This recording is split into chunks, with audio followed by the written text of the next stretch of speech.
From Malone Field in Metamora, Illinois, it's Week 6 in the Mid-Illini Conference, and things are starting to get real. Tonight on CIProud.com, it's the Metamora Redbirds at 3-2, playing host to the Pekin Dragons, who come in 1-4. Good evening, everybody. Welcome to Metamora, alongside John the Dog, Michael, Larry Larson in with you.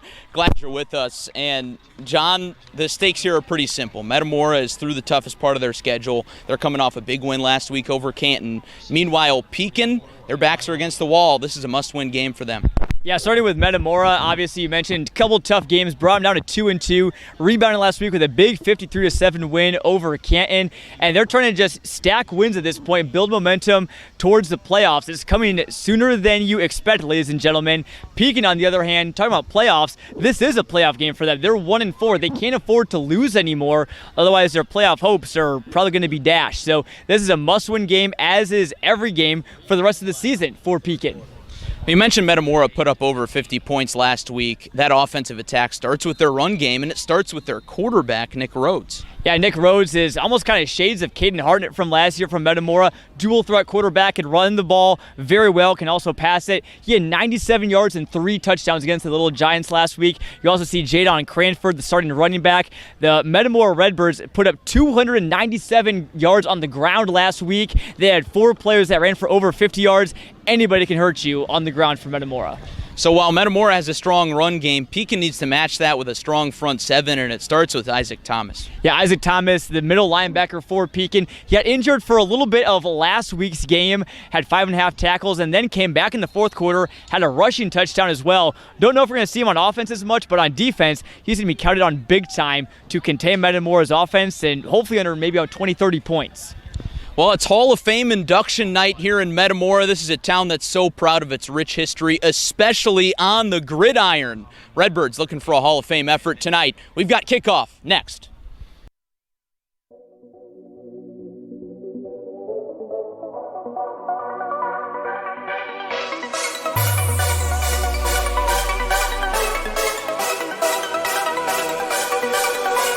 Central Illinois, we're going to overtime.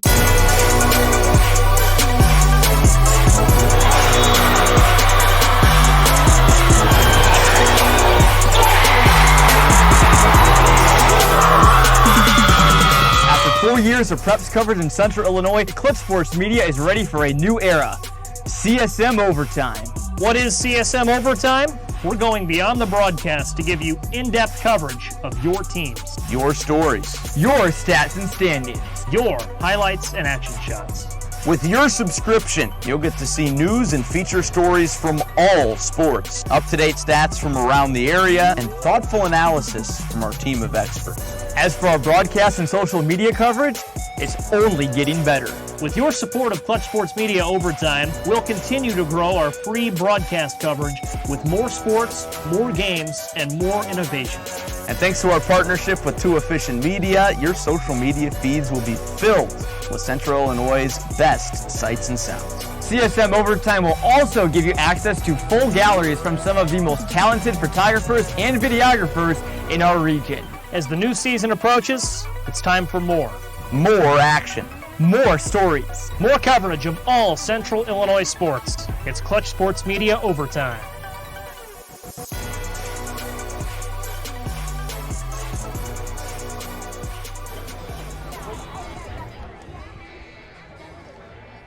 Back live at Malone Field in Metamora, Illinois. Glad you're with us on your Friday night. John Michael, Larry Larson. And John, beautiful night for football. Sun is now set.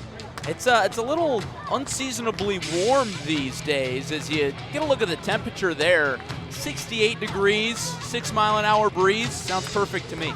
Yeah, it's perfect. I mean, we got here, it was pretty hot carrying all of our equipment up Mount Metamora, as we like to call it. The 52 steps and all, the home side bleachers here in Metamora. Glad we can be here and everything, but it's a perfect night for football. Not too hot, not too cold, right in the middle of football season. So, just to be clear, you counted every step? I did, and then also someone in the press box told me as well, but I was counting in my head. I was curious. Hey, they do a nice job up here, very informative. Speaking of information about last week for these two teams, Metamora, a big win. Pekin, a big loss. That was our game of the week last week, Pekin and Morton. But that doesn't really tell the full story for Pekin. No, certainly not. I mean, they were right in the game for the first half. Their defensive line did a really good job of stopping Morton's ground attack in the first half. Sean and Buffington, the mid-Illini leading rusher, they contained him pretty good. They let a couple big plays beat him, and then Potters just gained all the momentum in the second half. But I think Pekin can give him a close fight tonight. And as for Metamora, we mentioned this at the top of the show, but they're through the hardest part of their schedule now. They've got some winnable games coming up, and that's something that we'll talk about throughout the show tonight. Yeah, certainly. Metamora 3-2 right now. Obviously, they had their eyes set on the postseason. Any win that you can have will improve your possibility for seeding later on in the playoffs. But, you know, Jared Grebner says that, hey, this team's not focused on the playoffs right now. We're just focused on this game here at hand. All that's going to the Redbirds' minds right now is the Pekin Dragons and beating them. And one thing that Jared Grebner mentioned was this is a playoff game for Pekin. Their backs are against the wall in terms of playoff eligibility. One more loss, and they won't be able to make the playoffs essentially, you know, barring a small miracle. As you take a look at this graphic on your screen, Pekin at now 1-4, but those next three opponents, a combined 3-12. If they win tonight, that door is still very much open. And certainly, I think Pekin would likely be favored against Canton, Limestone, East Peoria, who they have coming up on the slate. If they do lose tonight, there is a small chance of a possibility they couldn't make the playoffs. One 4-5 team made the playoffs last year. And that was in Class 7A, correct? That was. Same class as Pekin. Buffalo Grove. You never know. You're telling me there's a chance. Just about set for kickoff. Our coin toss tonight brought to you by Academy of Screen Printing and Awards. Metamora won the toss, and they elected to receive. So they will receive the kickoff to open the ball game. Pekin will receive the opening second half kickoff. One of the biggest headlines on this Pekin team, at the center of your screen right there, Miley Hansen, the first girl football player in Pekin history, has done such a good job on kickoffs and extra points for the last 3 seasons for the Dragons. She's set to boot it away, and we are ready for football on Friday night in Metamora. Return going to the far side, a lot of traffic, and he's going nowhere. Time for the starting lineups for the Metamora offense. Nick Rhodes, senior, quarterback. Jadon Cranford, sophomore, running back. Marshall Vasquez, senior, H-back. Avery Grebner, junior, wide receiver. Kendrick Shaffrin, senior, wide receiver. Seth Bauman, senior, tight end. Ed Ikes, junior, right guard. Boston Cox, senior, center. Landon Cowper, junior, left tackle. Caden Kiefer, senior, left guard. Alex Lane, senior, right tackle. Metamora to pass on first down, and it's a big gainer. There goes Connor Bidney. House call on the first play from scrimmage. How about it, Larry? We talked with Jared Grebner. He said that they're going to try to establish the run right away, and they just throw it down the field. Bidney, a great route, and his wheels take him to the house. All speed there. Can't start a game better than that. Wow. Bidney's first touchdown of the year starts the ball game for Metamora with a bang. Redbirds usually go for 2, and that's what they'll do here. Yeah, Redbirds are 9 for 12 in 2-point conversions so far this year. They like to bring in Stephen Petrie, number 16, at tailback on these 2-point conversions. See what they do here. Petrie with the direct snap, and he finds pay dirt. 2-point conversion is good. 8-0 Metamora. In case you're just joining us, you're a little bit late. Unbelievable. 79 yards. That touchdown from Nick Rhodes, who we mentioned is going to be a key player tonight, to Bidney, who is coming into his third week at wide receiver after Avery Grebner suffered an injury. He stepped up well, had 5 receptions for 108 coming into today. Almost matched that total right there. A quick scoring drive for Metamora, 79. John, so much of the talk before the game from both teams was starting strong. For Metamora, they wanted to come out with a big punch. That checks that box, but if you're Pekin, you need a response right away. Yeah, certainly, and Pekin, they were down early, gave up a touch on the first drive to Metamora. So you look at real quick at our upstream scoring drive, one play, 79 yards, 10 seconds. Pretty simple right there, but Pekin, one thing coming in this game, Larry, was they need to make some big plays of their own. We were so used to seeing it last year with Kanye Tyler, Tanner Sprecher, Bo Benassi, Scotty Jordan. This offense so far has lacked that this year. They're going to need it here. They absolutely do. The kick is very short. Recovered by Pekin. And here's the Dragons starting lineup. Kick fielded by Brock Lavin. Luke Goss, senior, quarterback. Elijah Hart, senior, running back. Brock Lavin, senior, wide receiver. John Richmond, senior, wide receiver. Ramez Watson, senior, receiver. Connor Martin, senior, receiver. Dalton Sturch, junior, left tackle. Braden Sullivan, junior, left guard. Blaine Thomas, senior, center. Hunter Lamberson, junior, right guard. Jace Hackman, senior, right tackle. It's excellent starting field position for the Dragons. You mentioned those playmakers from last year. They're all gone. This year's offensive unit led by Luke Goss and Elijah Hart, who stood up after a short gain on first down. And Hart's been getting some more carries in the backfield. This is kind of a running back by committee for the Dragons. We'll see Elijah Hart. He's listed as a starter, but they also got Connor Martin, Frank Warfield in there as well. They might get some carries. Warfield has had double-digit carries in 4 out of Pekin's 5 games. So see who's going to maybe just ride the hot hand between Hart and Warfield tonight. Hart rushed for 43 yards and a touchdown last week. It's Goss from the gun. Clean pocket for him. He's looking long. One-on-one coverage, and it bounces off Ramez Watson's hands. That was a beautiful ball, but great coverage from Cranford. And Cranford is also another guy in a new position for Metamora. They've dealt with some injuries. Cranford now playing a cornerback after that injury to Grebner. Had a pass breakup earlier this year, and he's also starting running back as well. So got to keep an eye on his stamina. Those two-way players, got to give a lot of credit to them, what they do each Friday night. 3rd and 8 on Pekin's first drive.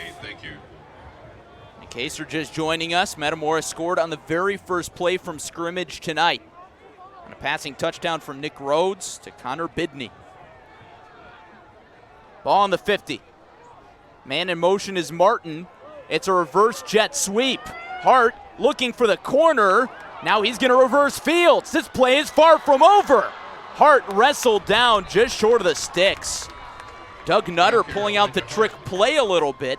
Hart brought down just short, but this is go-for-it territory if you're Pekin. Yeah, it certainly is. First of all, great tackle from Stephen Petrie of Metamora. That could have been a house call for Elijah Hart as well. Great moves by the senior running back, but yeah, I mean, 4th and short, Pekin started with field position last week. It's a quarterback keeper.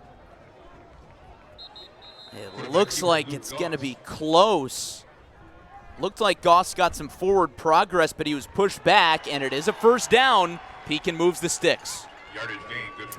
Getting first downs is huge for the Dragons. They struggled to do that last week. I mentioned they had great field position all night long back against Morton in week 5. They couldn't really do much with it, though. They got the ball around the 30, the 40, but never really got past the opposing team's 30 to 40-yard line. So if they can just keep on stacking plays like that, they should be in good shape.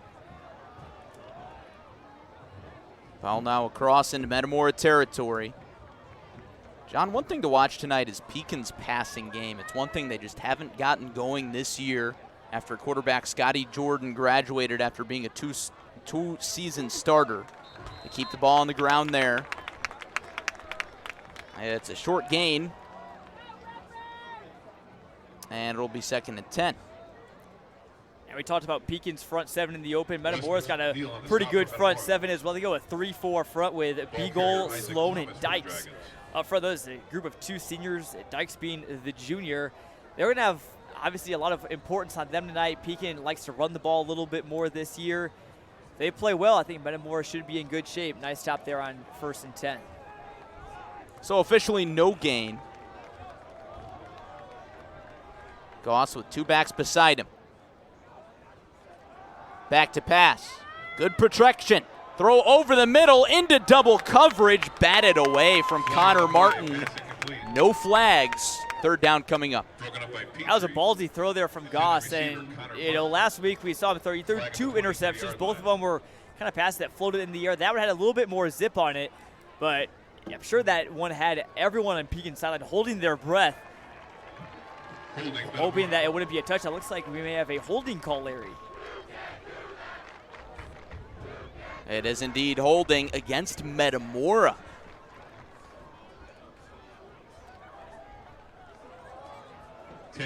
So that'll move the sticks. First down, Pekin. John, penalties haunted Pekin last week. That's one thing that Doug Nutter really emphasized post-game and throughout the week is cutting down on those penalties, but it's Metamora who commits the first one tonight. Goss on the keeper. Has a block on the outside. Gets another one. Flags are down. Goss still chugging along before he's knocked down near the 15-yard line, and we'll await the call. No matter what this laundry on the field is about, a great move there from Goss. Looks like it will be a hold.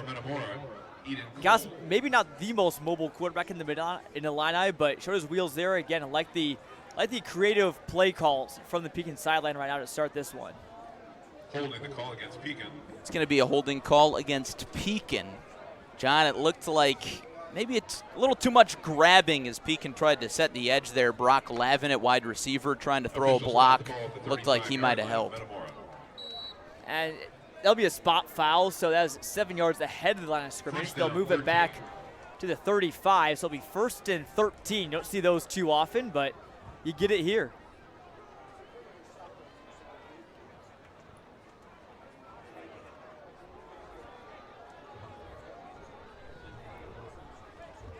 Goss with a pitch. It's Hart outside the hashes, and he's wrestled down near the original line of scrimmage. That's Wes McNeil, the senior. Brought down by Jadon Cranford for Metamora. Yeah, McNeil and Cranford kind of combined on the stop there. McNeil also sort of kind of stepping into a bigger role. Short gain on the play. 9 tackles coming in on the year. That'll make it a 2nd and long for the Dragons. So you're not too far behind schedule, but you got to pick up at least maybe 5 or 6 here to put yourself in 3rd and manageable. Don't want to get down this far and come up short, so you got to keep those chains moving. Pekin went scoreless last week against Morton in the first half. Put up 14 points in the second half. Trying to get on the board in their first drive here tonight. Goss with pressure coming, escapes. But not the second time. It's a sack. Cam Nickel into the backfield, and now it's 3rd and long. Great job of Goss from climbing the pocket and evading the first pressure, but saw Nickel bearing down on him. You got to get rid of that football. Nickel is a great tackler, 2nd on the team with 30 of them this year. So he'll win that battle in open field just about any time. Now you're looking at 3rd and 17. Probably going to have to try and air it out here. Try and get your ball to one of your playmakers like Ramez Watson or Elijah Hart, trying to get them to make a move like Hart did on that little reverse to start the drive.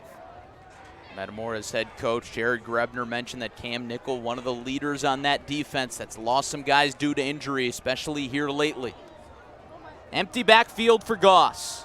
It's a screen, it's bobbled, and eventually dropped. In and out of the hands of Ramez Watson. 4th down and long coming up. No, it's complete. Still 4th down and long. An impressive circus catch from Watson. But no less, 4th and 12. Got to go to the air again. Yeah, I think you have to. And again, a good play call there. You know, Watson maybe lost a couple of seconds of freedom, bobbling that ball, but nice job hanging on to it, making it 4th and not quite as long. Looks like it's going to be a 3 wide receiver set here for the Dragons. Looks like Watson will be the one at the top of the screen.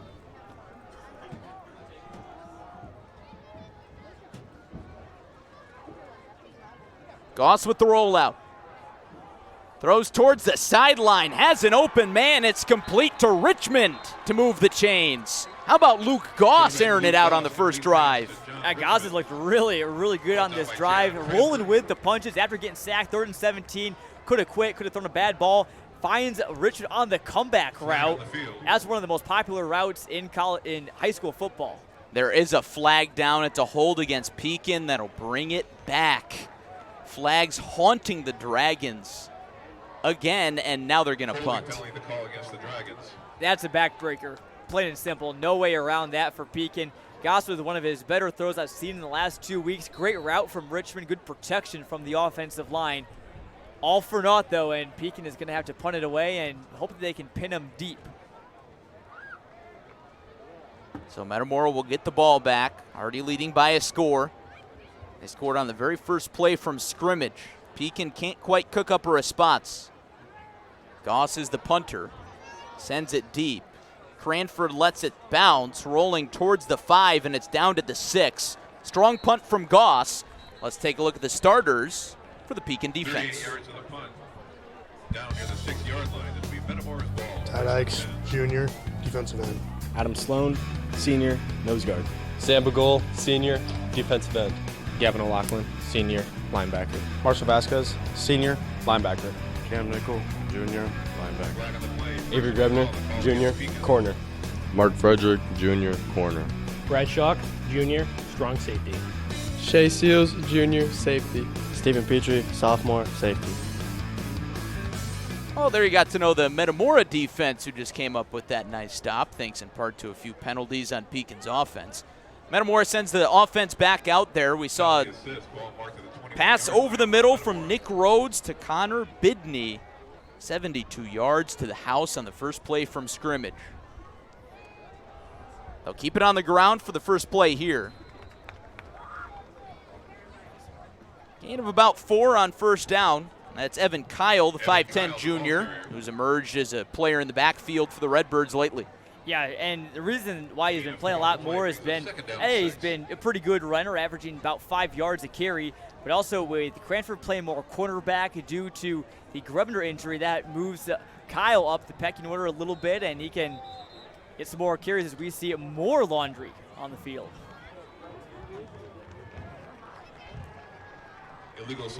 Illegal substitution against the Redbirds. John, I think it's probably a good time to give a shout out to our officiating crew tonight, wouldn't you say? John Carls, Isaiah Doty, Jerry Du Bois, Pete McGinnis, and Dave Wallace on the officials crew tonight in Metamora. They've been busy. They have. Big night for them. They keep it on the ground here. Kyle breaks few tackles before he's dragged down past the 30. That's a fresh set of downs for the Birds. And great blocks from the outside, sealing the edge by Ty Dykes and Alex Lane. Always got to give some love to your big guys up front. Looks like it will indeed move the chains. Looked like it was in doubt there for a minute. So it is indeed 1st and 10. Yeah, Dykes and Lane have really been a great combination on the right side of the line. On the left side, they got Landon Cowper, the younger brother of former Metamora offensive lineman Cole Cowper. Big guys up front for Metamora. This game is going to be really decided in the trenches. They keep it with Kyle. He keeps the legs moving before he's wrestled down. Evan Kyle, the ball carrier. A strong tackle there from Isaac Thomas. A guy that we really featured in the open, John. He had 5.5 tackles last week. He's got 34.5 entering action tonight up there on Pekin's leaderboard. Yeah, he's got an interception as well. Team's leading tackler. He's going to be big. We mentioned it in the open. Also missed opportunity there. Pekin could have wrapped up Kyle. Bradley Hoover just missed him. This time it's Rhodes on the keeper. Patient on the run before he bounces it outside. Ankle pick there past the 40. Keith Hawkins tripped him up before he could break free. But how about the patience from Nick Rhodes?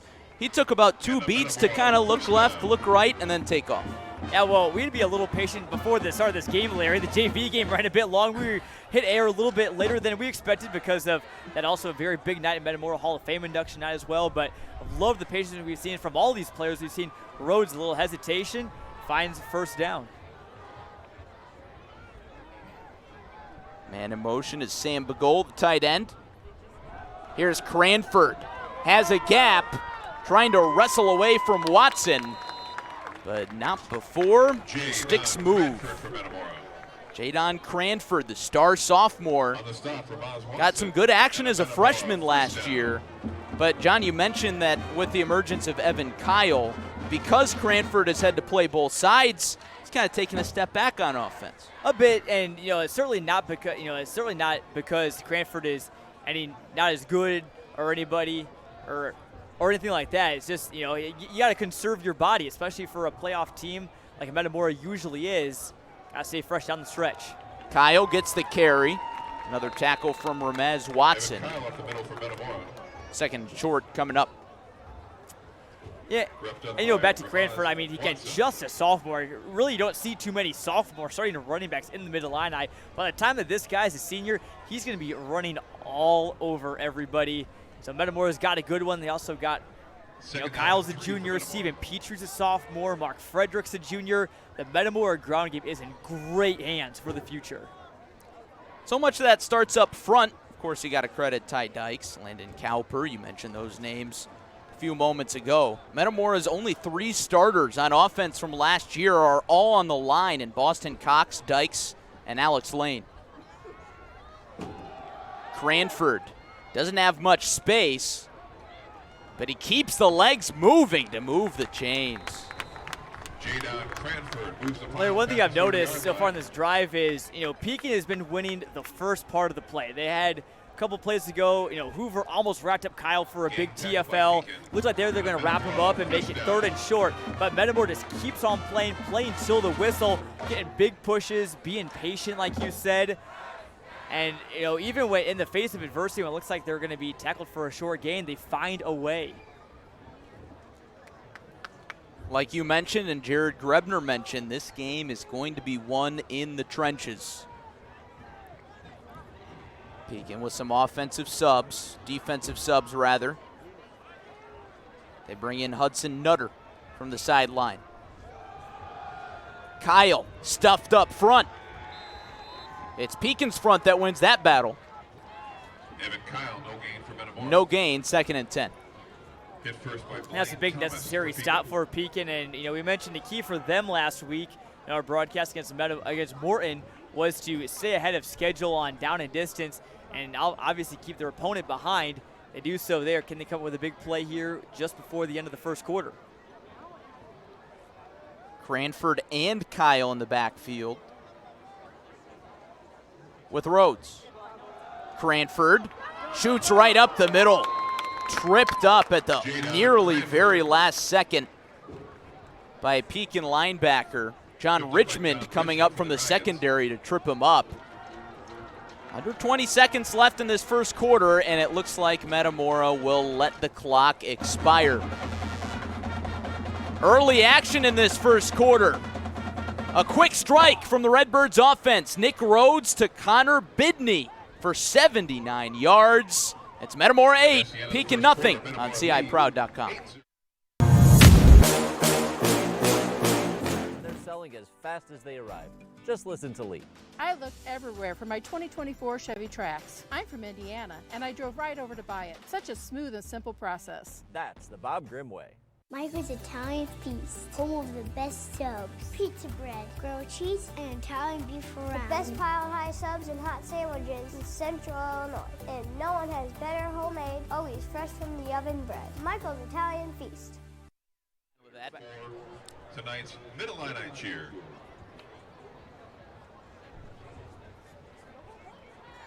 Heading to the second quarter in Metamora, it's the Redbirds 8 and the Pekin Dragons nothing. Glad you're with us for the game of the week on CIProud.com with Clutch Sports Media.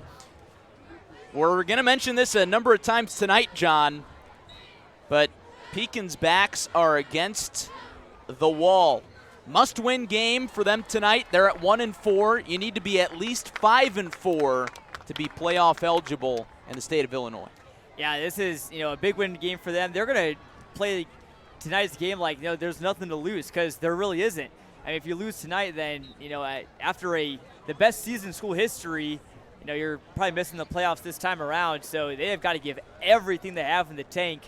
Again, they have a chance to win some games down the stretch. Camden, Limestone, East Peoria. This is a massive game for Pekin here tonight. 3rd and 2 for the Redbirds. It's a direct snap, and it's enough for the first down. That's Stephen Petrie to move the sticks. Stephen Petrie on the carry for Metamora. Sticks aren't moving quite yet. What happened? Penalty. There's a flag on the ground near the 22-yard line. Near the line of scrimmage, and it looks like they're backing up. This one may be a hold against Metamora. It's going to move the Redbirds back behind the original line of scrimmage. It is indeed holding. So instead of 3rd and short, it's now 3rd and long. 3rd and 11 to be exact. Huge early play for this Pekin defense. Pass over the middle, hauled in by Schafrin, and he won't go down easy. Metamora does indeed move the sticks after all. Inside the red zone, trying to go up 2 scores in the second quarter. Already the 9th play of the drive, Metamora putting nice clock-chewing drive together, controlling time of possession. Great throw there from Rhodes to Schafrin. He's throwing some great balls tonight. Schafrin has been a big player that stepped up, and he's quite literally big as well. 6'5", big red zone target. We may see Rhodes look his way again. He's at the top of your screen here. Rhodes in the gun with Kyle. Kyle gets a hole into pay dirt. Metamora up 2 scores. And there's that rushing touchdown that Metamora, they've had at least one of them in every game so far this year. In fact, last week, I think all of them were on the ground, all 7. They establish it. You get Kyle, you got Cranford, you got Petrie moving in. Fresh bodies are going to be coming in and out of the game all night for the Redbirds. Pekin's defense has got to find an answer sooner than later. Can't go down big before the half. Redbirds will go for 2. Petrie out there on the direct snap. He's tripped up short of the goal line. And the 2-point conversion is no good. So it'll be Metamora 14 and the Dragons nothing. There is a flag down. It's been the theme of tonight's game. I feel like I've seen more yellow the last 2 weeks than I have my entire life.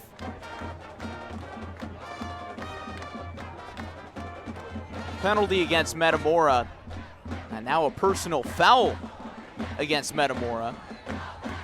That will likely be enforced on the kickoff. So the 2-point conversion is no good. As you get a look at that Uftring scoring drive, a long one. 10 plays, 6 minutes and 17 seconds. That's what running the ball will do. I mean, you know, unless you go out of bounds, the clock isn't going to stop. So Metamora winning the time of possession battle. They're obviously winning the battle on the scoreboard. They're winning the battle in the trenches. So all signs point towards good things for Metamora here in the first half. So now Pekin's offense will come back out after some discussion between the officials and Metamora's coaching staff, presumably about that personal foul call. So we'll see how it's enforced here.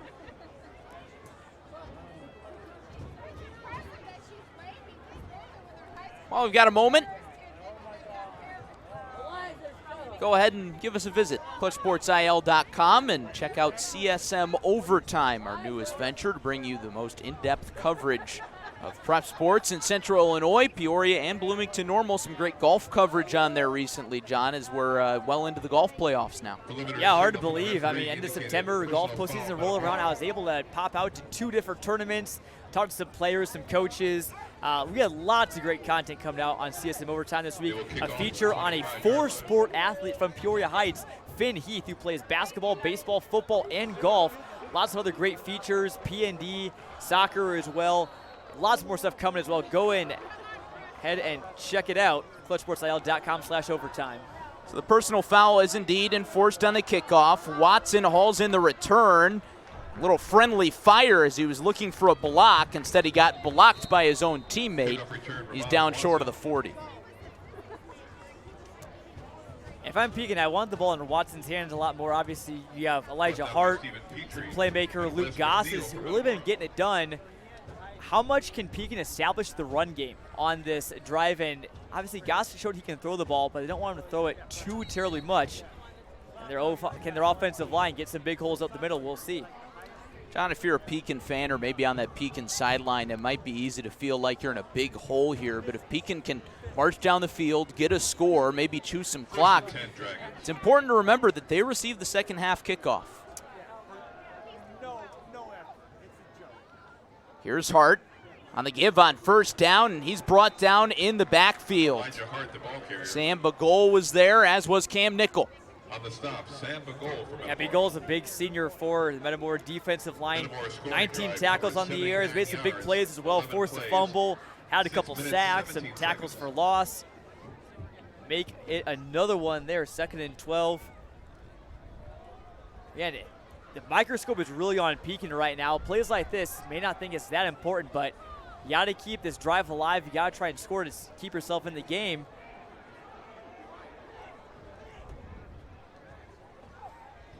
Goss will pass. Pressure coming right away. He escapes Bagol, slings it out to Watson.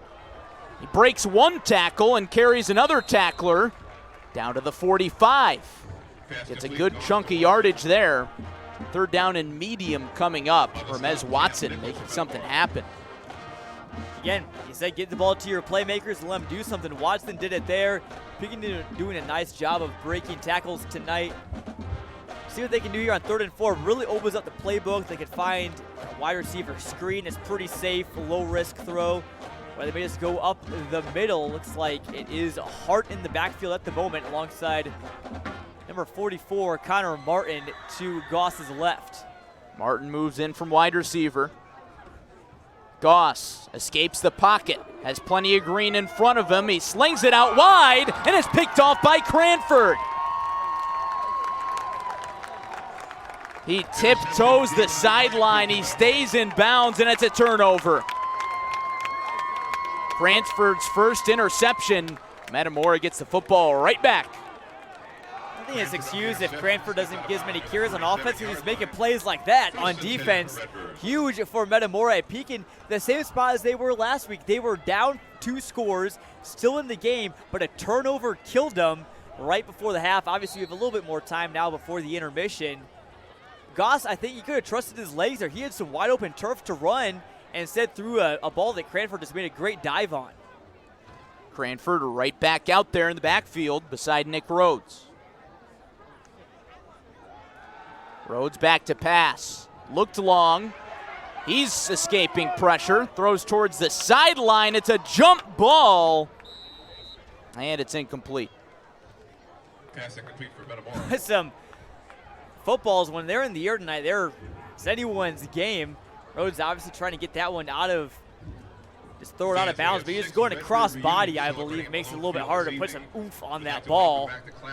Metamora lucky to survive first down, so they'll reset here for 2nd and 10. Looked like he was looking for Eden there, and it's worth noting, valiant effort there. Yeah, nice job trying to keep the play alive, and Cote almost made a jump on it. Throw over the middle. It's Shaffrin on the slant. He's clobbered just shy of that first down marker. 3rd and 2. On the stop, Connor Martin for Pekin. Rose looks real comfortable in the pocket so far. Obviously get big credit to the offensive line, but when you have time in the pocket, it gives you some time to kind of set your feet, deliver a nice ball like you did to Shaffrin. Slant route, one of the easiest routes to get open, and it's even harder to defend if you're Pekin going against the 6'5" Shaffrin. Ramez Watson and John Richmond will have their hands full with him. It looks like it'll be Richmond at the top of your screen, just one wide receiver. Bagol, the tight end, shifts. Give up the gut. And my goodness, that's Cam Nickel, I believe, in from defense to get a carry for the first down. I think by my count, Larry, we've already seen 4 ball carriers for Metamora, not including Nick Rhodes. Redbirds have just had a convoy of blockers all night. They're going to stay with Nickel. Why not? And this time, he doesn't get much. Jace Hackman there with a big hit. 2nd down. Yeah, we talked about Hackman during the week, Larry. One of probably the most recognizable names coming back from Pekin last year, a returning starter on the defensive line. and offensive line as well. So he needs to have a big game. He was a little quiet last week. But if Heckman and his counterpart Blaine Thomas on the right side of the line can do some good work, Pekin can find themselves back in it. Again, not out of it yet. Could sure use a stop right here. Quarterback keeper disguised for a moment. Rhodes falls forward.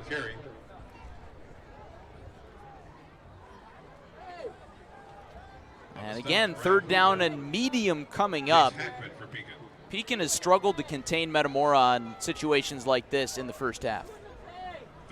Yeah, Metamora, last week they didn't have the best third down conversion rate. I mean, it's still pretty good playing against Canton, but you got to have a stop here if you're Pekin. The give to the outside. Kyle almost got free. Instead, it's first and goal. Evan Kyle on the carry for Metamora. Remez Watson just got there in time. Huge tackle from Watson, but a lot of the damage had been done. Kyle's found a lot of open running lanes tonight. Had some great blocking, and when you have holes big enough to drive a truck through, it really makes it a lot easier as a running back. Pekin's got to bear down on defense. Metamora going to the heavy set. Kyle in the backfield. Kyle another carry. Kyle towards the corner and in. Evan Kyle, second score of the night. And now it's a 3-possession lead for Metamora, creeping towards halftime. And as was definitely not the game plan that Doug Nutter and the Dragons had in mind, going on 3 scores before the half. Your defense has to make some plays sooner or later. Their offense has tried to, get things going. But first off, big credit again to the guys up front. The left side, Landon Cowper, Caden Kiefer set the edge alongside Connor Bidney as Metamora will go for 2. A disguised misdirection handoff there for the Redbirds. Falls short, so it's going to be 20-0 Metamora. Another strong, uftering scoring drive for the Redbirds with Evan Kyle, but you can't forget about the rest of their strong cast of ball carriers. Kyle finishes it off, but it's been a little bit of everybody tonight. Yeah, and that was a big drive for Kyle. Got to give him credit. He was shouldering most of the load there, but Cranford had some runs. Stephen Petrie as well. Cam Nickel, a nice run to set it up. So really just big team effort from Metamora right now, Larry, and that's kind of what we expected coming into the year. Metamora doesn't quite have, that bona fide, that big start gets all the highlights like some teams in the Mid-Illini, but they have a lot of just really good, solid football players. Maybe that, don't get, the big stats or the big highlight plays, but they just do their job, and it's worked well for them tonight. Kyle with 2 touchdowns. First score belonged to Connor Bidney. 79 yards to the house on the first play from scrimmage. And that sure set the tone for the Redbirds. I was about to say, for Pekin, you had to pick yourself up off the ground right away. They have to continue to keep doing that. Remember, your season's on the line. You can't give up now. Still the first half, can try and get something back before halftime. Little misdirection on the kickoff. Handled by Isaac Thomas, and Thomas has some room to run. He charges past midfield, and Pekin once again has strong starting position to open the drive. Yeah, Thomas really showed himself to be a playmaker on both sides of the ball, but you mentioned it, Larry. What can Pekin do with their great starting field position? It almost feels like watching the last 2 weeks that other teams are almost trying to give them good field position, but with how often they start drives in opposing territory, they just can't do anything with it. So, again, you got to start getting down and dirty in the trenches, get the ball to your playmakers, see what Luke Goss and company have in store. It's Brock Lavin in the backfield, and Lavin will get a carry. No, rather it's Hart. Elijah Hart, the ball carrier, who picks up a few on first down. Hart didn't really play much the first couple weeks for Pekin. He was dealing with a little bit of injuries, but weeks 3 and 4 picked it up in terms of his amount of carries. He's been solid so far. Came in with 18 rushes for 65 yards and a score. had 43 yards and one of Pekin's touchdowns last week. Second down. That was in garbage time against Morton. Pekin has lost 4 straight games after a Week 1 win to Rolling Meadows. They give to Hart, and he slips by a tackle, slips to the sideline for a first down run. John, one thing that's been lacking, we talked about this a lot throughout the week leading up to this game, Pekin has been lacking that big play ability. Last week, you mentioned that their longest play from scrimmage was 19 yards. You need a little bit more, and they could sure use a big play right here. Yeah, you certainly could, although you maybe wouldn't mind in this situation with 5:23 on the clock. Keep on running the ball, trusting the run game, maybe tries to open up the pass later on. But you could run out some clock and make it a bit tougher on Metamora to score another time before the half. And you go down, play some scenarios, Pekin could make it a one-score game earlier in the second.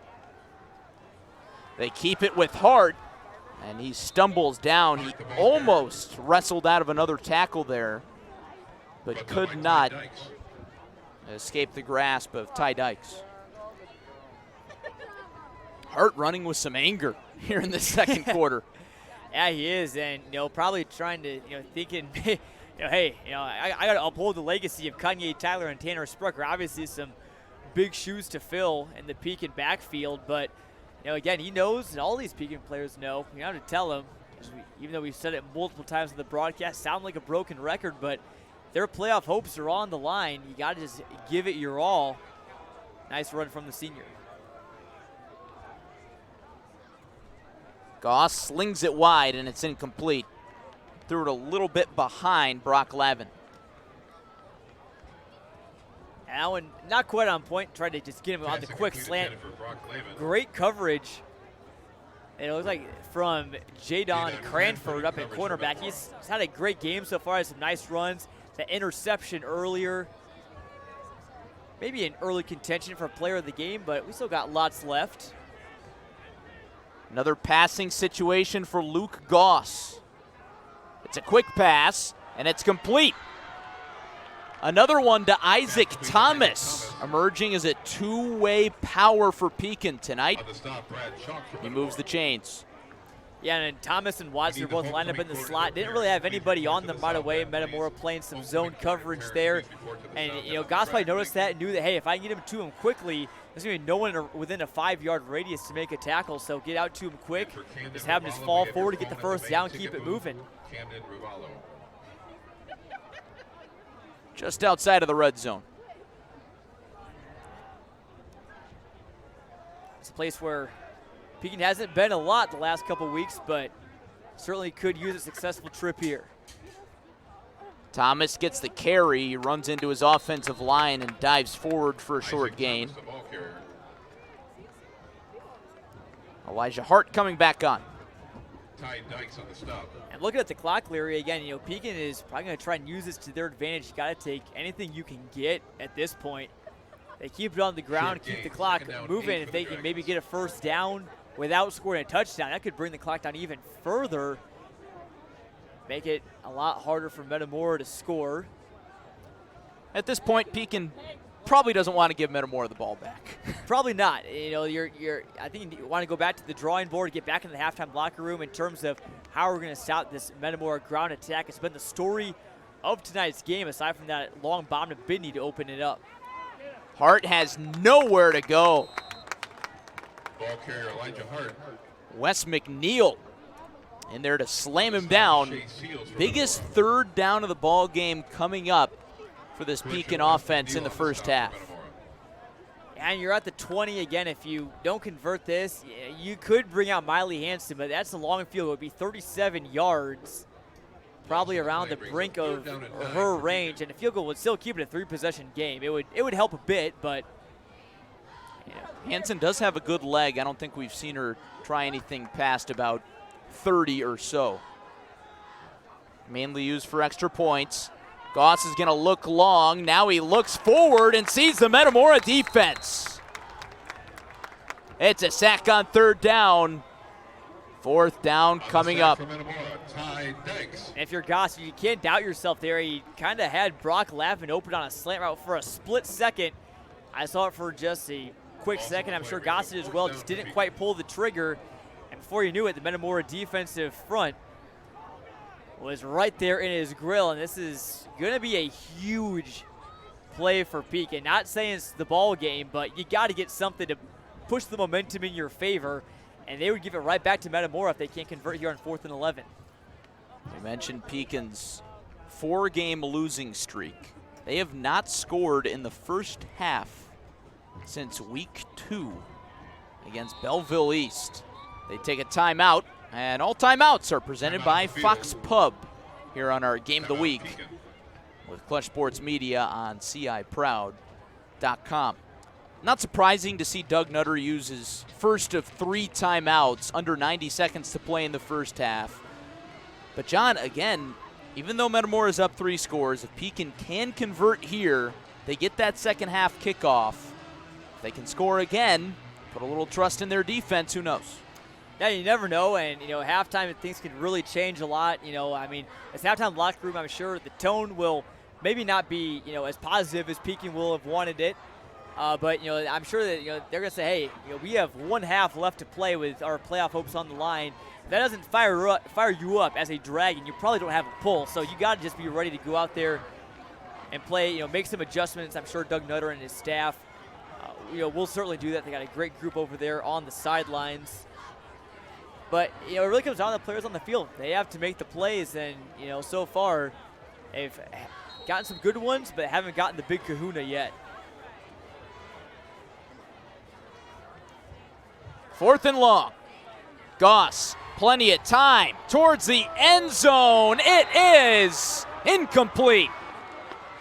Get a great look there from our end zone cameras looking for John Richmond, who wanted a flag, a physical play on the ball. I wasn't quite sure if he caught it or if there was going to be a flag. I've heard just simply incomplete. If you're a Redbird fan, you're thankful that it's the last option. Birds take over with 79 seconds to play before the half.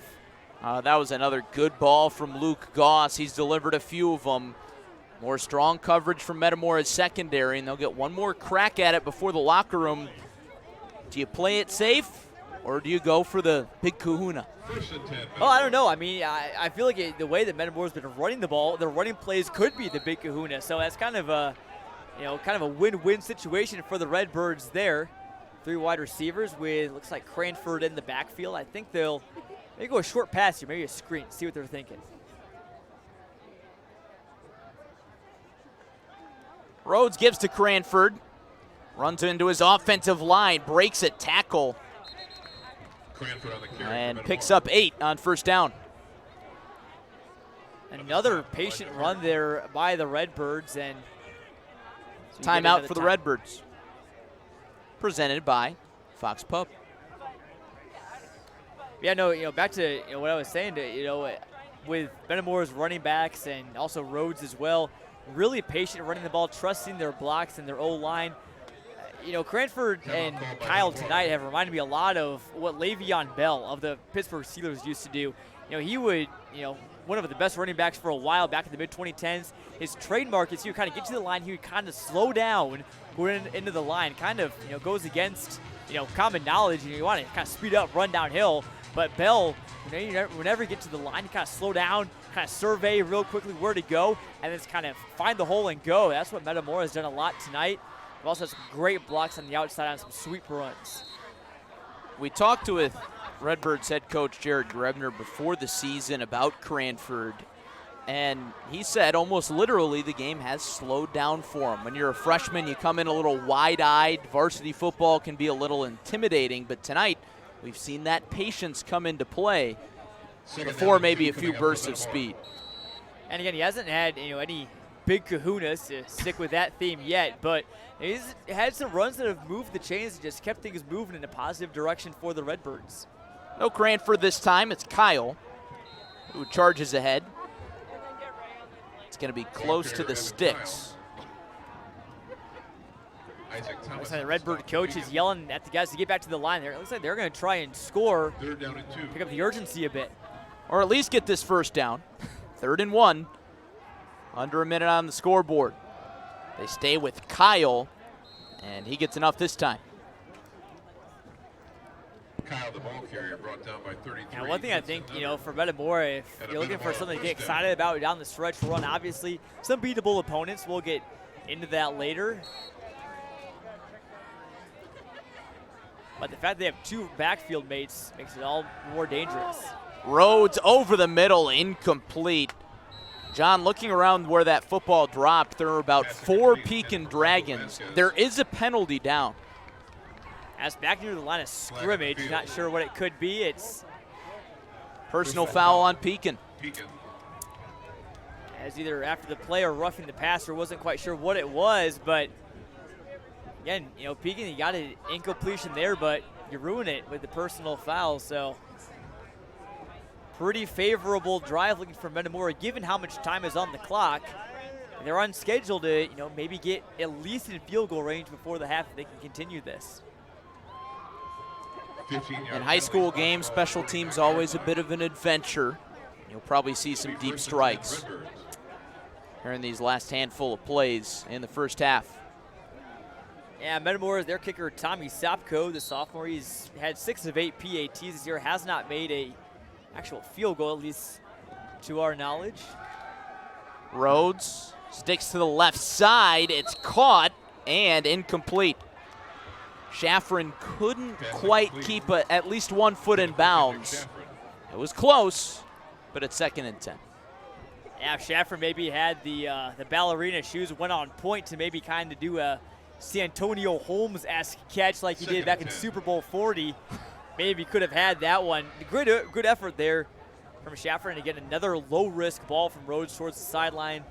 Just ran out of space. I know Jared Grebner said, yeah, this is like a playoff game for us. We got to bring that playoff intensity. It's only week 6, not quite Super Bowl territory yet.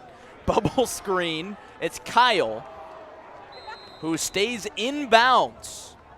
That's going to keep the clock running, and that forces Metamora to take a Fox Pub timeout. On the stop, Hudson Nutter, assisted by Ramez Watson. Timeout called by Metamora. 3rd and medium, but that's not really what you're looking at here, John. 23 seconds left in the first half. As we get a bit of a look ahead, it's a harvest moon here in Metamora tonight and throughout central Illinois. So it's harvest season. You drive through the country roads, you see all kinds of big machinery out. Time for Metamora to harvest some wins. You look at weeks 1 through 5, that's a tough schedule, but coming up, Pekin tonight, Limestone, East Peoria, and then Dunlap, a strong test in week 9. Again, if they can get the win tonight, you got to fear they'd be favored against Limestone, East Peoria. They could lock up postseason eligibility and clinch it in week 8 with a win at East Peoria. Obviously, if results hold, a game against Dunlap going to be really big down the stretch. I think that should be a battle between who can be the biggest and best bird in the Mid-Illini. There's that moon. Cranford gets the carry, trying to change directions, and he can't. Jace Hackman held on for dear life. Didn't want to let him go. And Metamora will let the clock go to halftime. Metamora scores on the first play of the ball game, and then they get 2 more runs from Evan Kyle. That has them up 20-0 at the half on CI Proud and Clutch Sports Media. The gold bow ties are stacked and packed in the heart of Chevy country. At Uptring in Washington, a guaranteed great selection means the time to buy is now. Choose from rows of new Silverado Customs, Trail Bosses, RSTs, and more. Get more for your trade at Uptring Chevy in Washington. The Fox has become known for some of the best British and American pub fare around. And for you craft beer lovers, we have 25 ever-changing draft handles. Whether it's lagers, IPAs, stouts, or ciders, the Fox has something for everyone. Join us at the Fox Pub in North Peoria. For a moment, it looked like we were going to halftime. That's not the case. Metamora granted a timeout with 1 second left in the first half clock. They're leading 20-0. Week 6 matchup in the Mid-Illini Conference. Pekin has lost 4 straight. Metamora trying for back-to-back wins. John, what do you make of that? Well, I don't know. I mean, 1 second left. You may as well just kind of go for a shot. Looks like Pekin's going to bring out the nickel or probably I think the dime package on defense. It's 3 down linemen and then a lot of guys back in the secondary. Siren sounds as Rhodes chucks up a duck towards the 15. It's batted around and intercepted. No return possible as that was thrown into the crowd. Ramez Watson came down with that football, and now we're going to go to halftime on our Game of the Week on CIProud.com and Clutch Sports Media for real this time. Interception, Isaac. It's time to get out and about with the help of Academy of Screen Printing and Awards, outfitting you for special events, youth sports, business wear, and shirts for the workplace, and school events. Academy of Screen Printing and Awards has you covered. Let us help you today. Michael's Italian Feast, home of the best subs, pizza bread, grilled cheese, and Italian beef around. The best pile-high subs and hot sandwiches in Central Illinois. And no one has better homemade, always fresh from the oven bread. Michael's Italian Feast. Sam Lehman of Morton, the #1 Ram truck dealer in the Midwest with over 100 Rams in stock and coming. During our Ram Power Days sales event, take $11,000 off brand new Ram Bighorns or finance for 2.9%. And shop during our Jeep Adventure Days to save with $8,500 off MSRP on a brand new Jeep Grand Cherokee L. Plus, take $4,000 off hard-to-find brand new V8 Dodge Chargers. It's the last year of production, only at Sam Lehman of Morton. Hey. Our sophomore attendance, Chester Norton, Trevor Heil. Back at halftime in Metamora, all Redbirds, John. Yeah, 20-0, and it's again, Pekin was in the same situation last week. Down big at the half, they found an answer, but it wasn't until the fourth quarter. They had to come out in the third quarter now and find something. Their first half scoring woes continue. You mentioned they haven't scored in the first half since week 2. So that offense has got to figure something out. Luke Goss has looked pretty good for the most part. He had some good balls and everything. Ran the ball well to start, but again, Metamora's defense, the front seven is really just collapsing well on them. The highlights for Metamora in that first half, Evan Kyle with 2 running scores, but I think the play that really got things going, obviously the first play from scrimmage from Nick Rhodes to Connor Bidney. Yeah, I mean, there's no way you can start a game better than a 79-yard touchdown.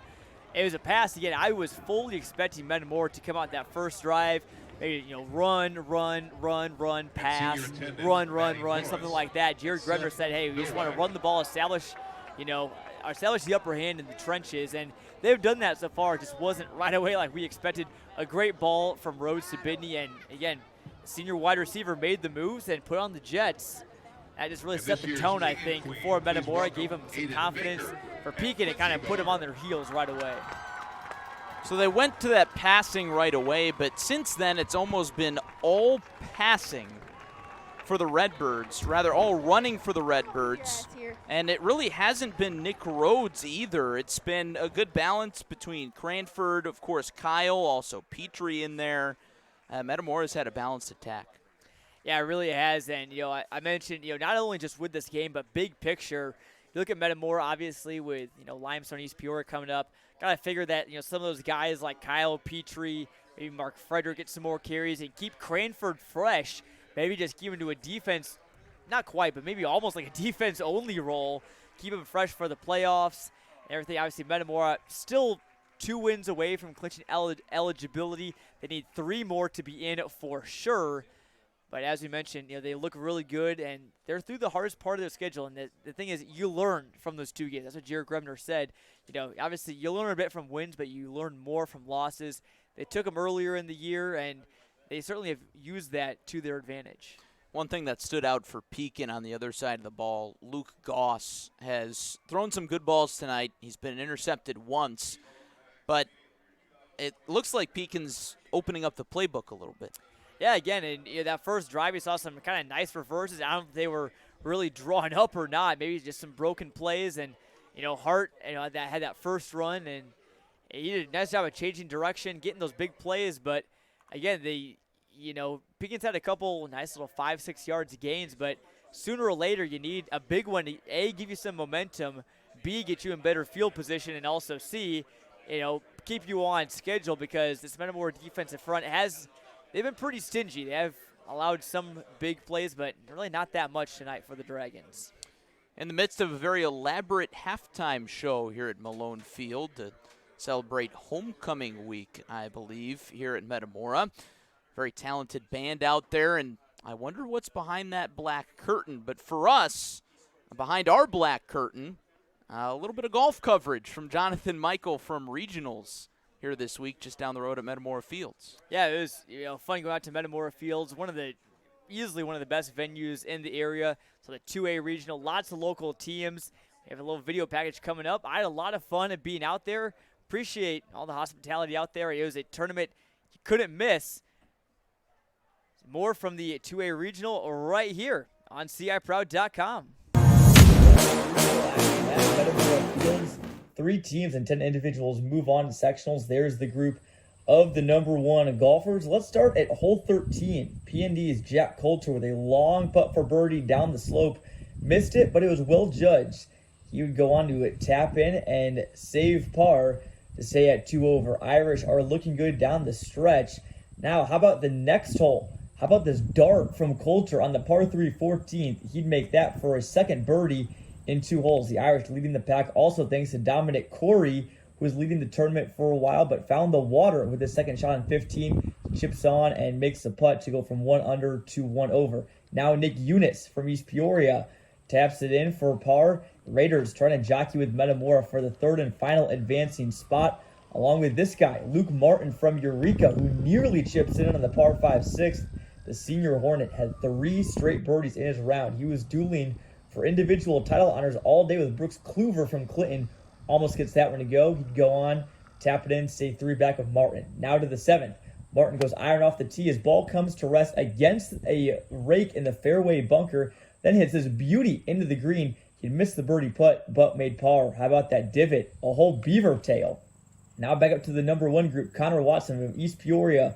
A birdie on 16 and then makes that one for birdie on 17. Watson, a state contender last year and trying to hold on for 3rd place against Metamora. There's Keegan Renz of the Redbirds, who taps in for bogey on 17. And Morton also in the top 3 coming down the stretch as well. Now over to 18. Jack Coulter pulls his drive left close to the driving range, and the search party is on for his ball. Meanwhile, up on the green, Eunice finishes off his round of 72, and the Raiders hung on to finish 3rd with a 3-11. Now Dominic Corey from P&D taps it in. It looks like the Irish are going to win it. Corey shoots 3 over 74, a nice round from the senior.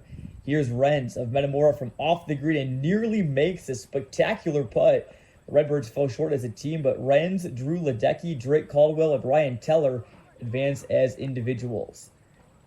Now on to the last group to finish. Martin has a putt on 9 to shoot 70, and it's tracking almost. But the Hornet would go in to tap it in for 71 to win medalist honors and gives a fist pump and a wave to the crowd. Martin works at Metamora Fields. It certainly helped him out on a Wednesday, and Eureka would also send Matt Cooper and Adam Blunier on as individuals. Back on 19, Coulter hit provisional ball off the tee, but recovered well all day long. Great putt to save bogey and shoot 73. The Irish win it with a 301. I think our confidence is at an all-time high right now. We've been playing really good our last couple tournaments, and so I think we can keep that rolling going into sectionals. I've played it a lot this year. Just knew I had to come over here and do my job. As the year went on, we kept getting 2nd, 3rd. We were right there the whole time. And it's actually my first win as a coach, so that's kind of amazing. And it's not about me. I just appreciate the guys coming out every single day, giving their best. It was just a fantastic season so far.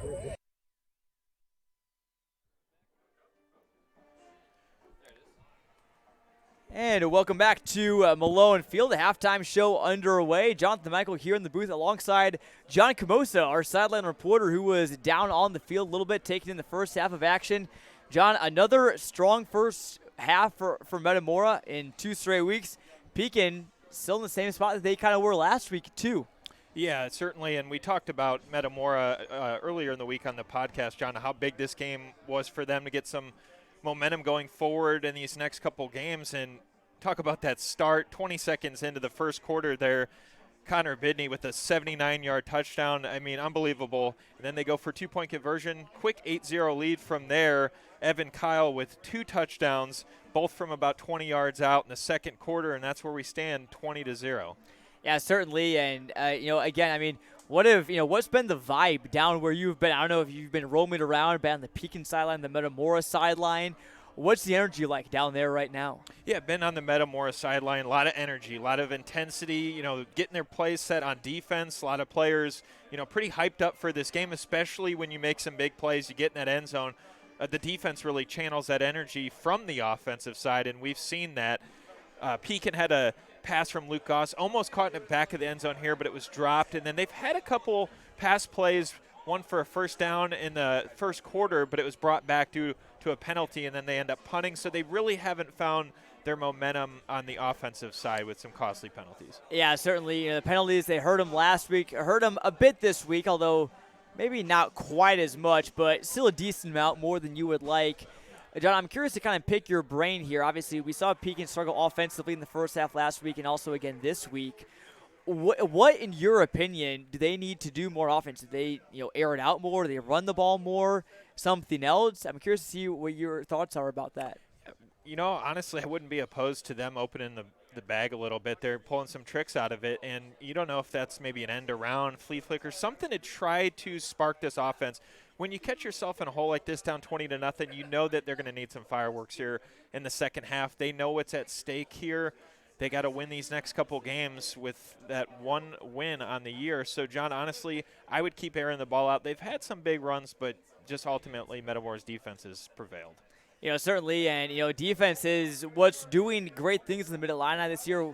Me and you have talked so much about how good Washington's defense is. Dunlap's defense has been great. So, Metamora, you throw them in the great defensive conversation, and they've been amazing aside from their losses against Washington and Morton. Aside from those 2 losses, they've only given up 10 points per game. They're well ahead of schedule for doing that here.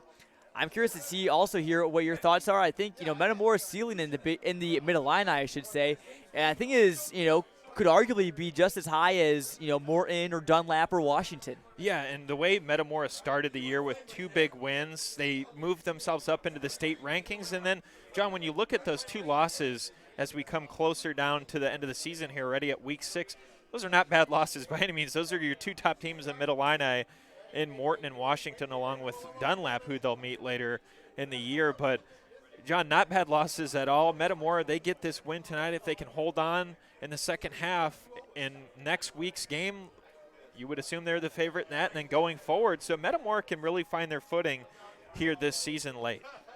Certainly think so. Again, Pekin, the season is on the line for them. Doug Netter's got to be rallying his troops up into the halftime locker room. And, John, season on the line for the Dragons. You got to be expecting, full max effort out there on the field. The thing about that is you got to also play with your head at the same time. You can't just run around there aimlessly trying to make big plays all the time. I know you're a former athlete yourself. I know sometimes I did that. I knew when the pressure was on. I didn't handle it very good. I thought the moment was bigger than itself. So I think Pekin will have to do that. Yeah, I think certainly you don't want to channel all your energy into that and, get ahead of yourself here, like you said, John, but still know in the back of your mind what's at stake. You have to win this game. It's a must-win. There's no question. So I think really what it's going to take is them putting something together on offense, and then your defense is going to have to step up big in the second half, obviously limit some of those big plays that Metamora's had. But anything can happen. We still have 24 minutes left of football. Metamora's ground game has gotten them to a 20-0 lead at the half. 2 touchdowns from Evan Kyle and 1 through the air to start the game. Nick Rhodes, 79 yards to senior wide receiver Connor Bidney, stepping up in place of the injured Avery Grebner. Metamora's defense holding serve. That's about the story of the first half. We'll come back, take a break for these messages on CIProud.com. Larry Larson will come back in the booth with me, and we'll discuss some out-of-town scores and the second half of action right here on WMBD and CIProud.com.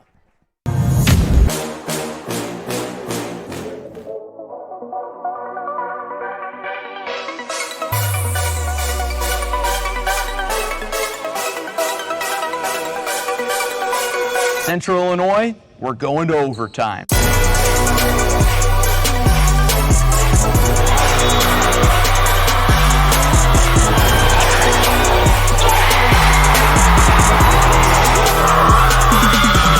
After 4 years of preps coverage in Central Illinois, Clutch Sports Media is ready for a new era.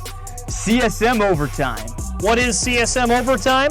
We're going beyond the broadcast to give you in-depth coverage of your teams, Your stories. Your stats and standings. your highlights and action shots. With your subscription, you'll get to see news and feature stories from all sports, up-to-date stats from around the area, and thoughtful analysis from our team of experts. As for our broadcast and social media coverage, it's only getting better. With your support of Clutch Sports Media Overtime, we'll continue to grow our free broadcast coverage with more sports, more games, and more innovation. And thanks to our partnership with Too Efficient Media, your social media feeds will be filled with Central Illinois' best sights and sounds. CSM Overtime will also give you access to full galleries from some of the most talented photographers and videographers in our region. As the new season approaches, it's time for more. More action. More stories. More coverage of all Central Illinois sports. It's Clutch Sports Media Overtime.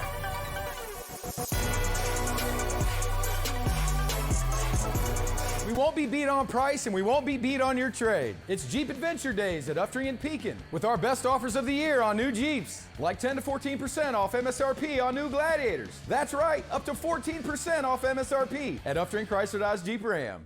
Local 649 is looking for the next generation of apprentices. Between our commitment to safety and detail and state-of-the-art training facility, you will find more than just a career, but a family, creating legacies since 1896. Mushanti Heating and Cooling specializes in commercial and residential heating and cooling services. We're a Tempstar dealer but service all makes and models with products that always provide you the best solutions. Give your local experts a call at Mushanti Heating and Cooling. Family banking from a name you trust. Hometown Community Banks. For over 6 decades, we've been here right where you needed us. High-quality banking services delivered by caring professionals. People just like you who live and love Central Illinois. It's a history we're proud of, and one we'll continue to offer to every person who walks through our doors. When you bank in your hometown, your money stays in your hometown. Hometown Community Banks, divisions of Morton Community Bank. Look for the clock tower and you'll know. We have time for you. At Bob Grimm Chevrolet in Morton, we're excited about the all-new tracks, and they're selling as fast as they arrive. Just listen to Lee. I looked everywhere for my 2024 Chevy Trax. I'm from Indiana, and I drove right over to buy it. Such a smooth and simple process. That's the Bob Grimm way.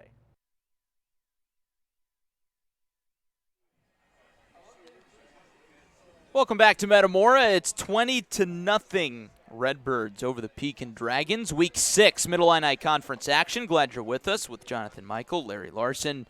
John, you're hard at work on the out-of-town scoreboard grind, so I'll just kind of let you take it away here. What stands out? Oh, some eye-opening scores in the Mid-Illini. I mean, maybe eye-opening or not eye-opening, depending on how you look at them. Some big blowouts just like last week. Morton up 57-0 over Limestone at the half. Woof. That was 19 minutes to go, so they're probably getting ready to start the second half. Morton's going to roll big time. Dunlap shut out Canton 41-0. Max Sutter, their quarterback, plays defense as well, just had a pick six. And then Washington also shut out East Peoria 45-0. So not any drama at all in the Mid-Illini, and 4 shutouts at halftime, including this game. Look over at the Big 12, Normal Community rolling against Danville 42-7. PND, we thought that there's a chance it could be a close game in that Shamrock Classic game down at Dozer Park against Champaign Central. Well, the Irish are leading 41-7, so they're leaving no doubt. Peoria High also leaving no doubt, 68-6 right now over Richwoods. Another big blowout happening in the heart of Illinois. Eureka up 63-6 on Tremont.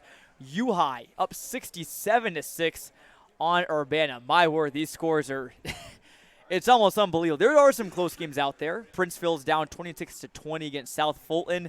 Macomb was beating Farmington 8-0. Bloomington Central Catholic, St. Joseph Ogden, a great game in the Illini Prairie Conference.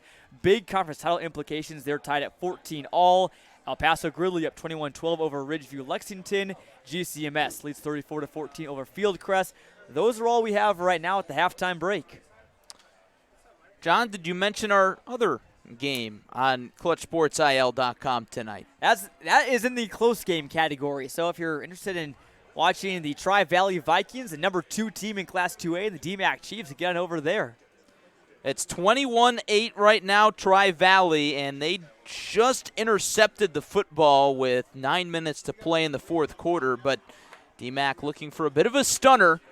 A little short-handed these days due to injury, but they have kept it close to their credit. And again, you can watch that game on our YouTube channel or on our homepage of ClutchSportsIL.com. And speaking of ClutchSportsIL.com, CSM Overtime, in case you haven't heard, our latest launch with Clutch Sports Media, now venturing into the written word. We've really leaned heavily on the spoken word up until this year. A lot of good articles, a lot of good feature stories, written roundups every night of all area action, not just football. We've got golf, soccer, volleyball, you name it. All that on CSM Overtime. And just under $9 a month. And you can get a little bit more of a discount if you pay yearly, so check it out. Yeah, again, get that yearly discount if you're interested. And, we have, again, we guarantee to be bringing you as much coverage as we can. Those daily roundups are great just for staying in the know about, who won. You want the scores and the highlights, who played well, and some big stat lines and everything. We also dive deeper, go beyond the box scores, some feature stories. Like, again, we had a great one that our Caden Sexton, who's running our end zone camera down tonight, he wrote a great one on Peoria Heights four-sport athlete Finn Heath. Rodrigo Perez, who's over working at the Tri-Valley DMAC game, did a great story on PND soccer. I was able to get out on the ground, boots on the ground reporting at 2 golf regionals this year. That will continue on Monday for sectionals. I'll be out at Kellogg Golf Course. I'll have the full story there. Again, I was able to put that video package together as well. That's not CSM Overtime specific content, but again, Metamora fan didn't catch our Week 3 broadcast against Washington. The first ever mini documentary on CSM Overtime, Bad Blood, about the rivalry between the Redbirds and the Washington Panthers. Put that together to give that a look. All sorts of stuff coming all year long. Once football season ends and the fall sports season ends, move right on into basketball and then into baseball and softball and everything else in the spring. If you look out into the distance from the press box here at Malone Field, you might think maybe it's Christmas. They've got their lights all ready to go. Yeah, I noticed that very nice light display in that person's backyard across the way, and I mean, it's just great. I mean, I don't know how long it took to put that together. The resemblance of the actual Metamora logo is striking. I mean, it is to a T accurate. So whoever put that together, props to them. It is nice. You got on the other side, the other sideline, you got a person who put some nice lights on their deck. They can watch from their deck as well. Maybe they have CIProud.com pulled up on their maybe outside TV or on their phones or something like that. Great atmosphere here at Metamora tonight for homecoming weekend and Hall of Fame weekend as well. There's that Pekin student section on the flip side of things. Not giving up hope quite yet. This is a fan base in a school that was energized by last year's quarterfinal run. John, it's going to take a small run in and of itself here tonight if they want to come back and win this. But it starts by Pekin receiving the second half kickoff. Yeah, that'll obviously give you some momentum. I mean, obviously Pekin's had more of it on the offensive side of the ball so far tonight. So see what they can do with it again. Lucas, keeping his team afloat, but I think they need to run the ball a bit more and try to open up some more holes. Get that offensive line kind of working well against obviously Metamora's front seven, which has been so good. Should be a great second half. Again, Pekin is not out of this game by any means. We've seen some great stuff from the Dragons, especially last year. They're not out of this game, so don't go anywhere. We are set for second half action. It's the game of the week on CIProud.com. Week 6, Mid-Illini action. Metamora close to back-to-back wins. Pekin trying to prevent their losing streak from reaching 5 games. They received the second half kickoff. It's picked up by Ramez Watson. Slips by one tackle. Can't escape a second. Down just short of the 25-yard line. So Luke Goss, Pekin's quarterback, leads his offense back out onto the field. John, we mentioned it at the half, but Goss really showed us that he can make some difficult throws in the first half. Yeah, he can, and I think it just really depends on how much protection he can get from his offensive line. When he's had protection, he's been able to set his feet and deliver some really nice balls. Maybe not all of them have been held on to or catchable, but he's got the arm talent. He's also a pitcher in baseball as well, so you can't ever doubt Luke Goss's arm talent. His fastball reaches up to 87 miles an hour. It seems like baseball's his main sport if you check out his Twitter profile. He's got some nasty breaking stuff, too. He's going to go with the heater. Over the middle, it falls incomplete. In the vicinity of John Richmond. Strong coverage, once again, from Jadon Cranford. Yeah, Cranford, maybe defensively and maybe not, a huge stat line, but he's been there on like every play. And again, another nice ball from Goss, was able to set his feet, like we mentioned, just a bit too far in front of him. But again, safe ball that Cranford probably won't intercept like he did back in the first half. Cranford, the star at running back, stepping in at corner. Both of Metamora's opening day starting corners down with injuries.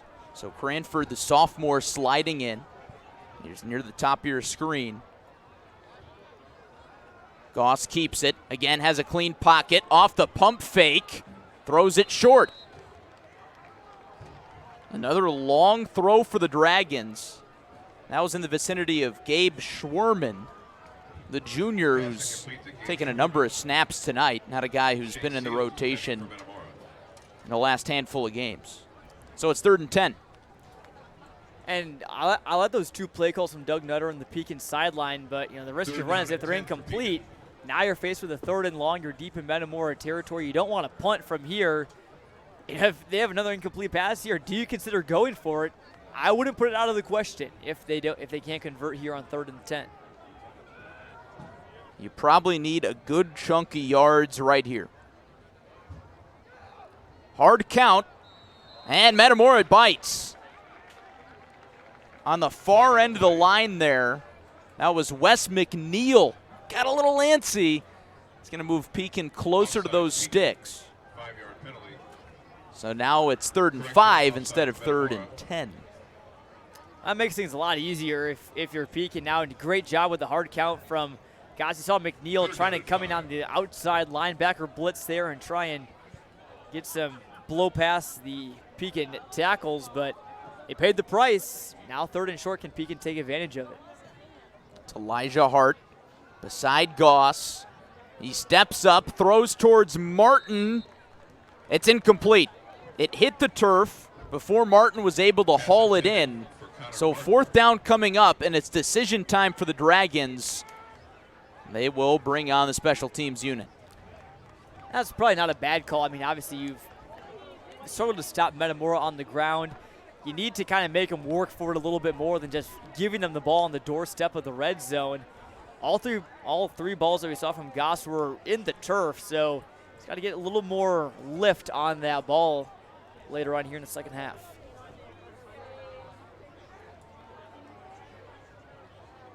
Pekin with a bit of a long huddle here.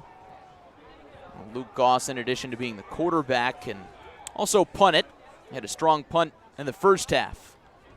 Dragons get the play off, and they boot it towards Cranford, who lets it bounce, charges up to it, scoops it up. On a bit of a daring move, he takes it across midfield before he's escorted out of bounds. Metamora with strong opening field position on their first drive of the second half. Almost, they got to be thankful it wasn't a dangerous play there from Cranford. Obviously, Pekin players got some gunners down the end bearing down on you, and he just decided to pick it up, getting a couple extra, so that'll put him in plus territory already on Pekin's 48.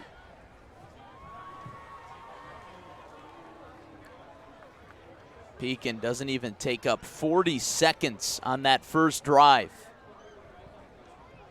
Metamora will start the drive from Pekin's 48. Nick Rhodes, the senior QB, first year as a starter, takes the snap, gives it off to Kyle, who stumbles after a gain of a few. Kyle, the headliner in that first half for Metamora, 2 running touchdowns. And again, you know, he wasn't the guy we may have expected. You know, we haven't really seen Rhodes run the ball too much. Again, he came off a game where he had 97 yards and 3 touchdowns on the ground. Made our list of Clutch Sports Media top performers on our Instagram, but you know, it really, he's been able to trust his running backs tonight. Kyle doing a great job. Second and medium now. Rhodes got a good chunk of the way towards that 97 yards. In terms of throwing on the first play of the ball game. Threw it for 79 to Connor Bidney on the first play from scrimmage. Kyle takes the carry again, brings up third and medium. 2 decent plays back-to-back for Pekin's defense. You want the ball to back in your possession as soon as possible. Yeah, still only a 3-score game and lots of time left to play, but you don't want to try and press your luck too much. Back to Metamora's rushing attack, though, Larry. Again, you know, last week, 4 players with over 50 yards. I think that they could realistically reach that mark again tonight. 3rd and 5. Not an obvious run spot. It is Kyle. He hurdles a man before he's wrestled to the ground. An athletic play from Evan Kyle brings up 4th down. Isaac Thomas was there to finish him off. It's going to be 4th and 1. Metamora's offense stays on the field. They bring on the heavy set. It's got to bring everybody if you're Pekin. Only one wide receiver. This is going to be a running play. Flags fly. It's false start. Now you reconsider. I think here you punt it if you're Metamora, make Pekin go the length of the field. Really big beneficiaries are the Dragons there. Obviously, when you try and rush to the line, there's always that heightened possibility of a false start or a legal substitution or a legal motion, some sort of procedural penalty. Bit the Redbirds there, and my guess is that they'll punt. Would be quite the confident call if they decided to run a play. It looks like they will. At least they'll line up that way. So the offense stays on. It's now 4th and 6. Maybe they go to the hard count to try and get that yardage back. It is a snap, and it's Cranford to the outside for the first down and more. Did he stay in bounds? He did not.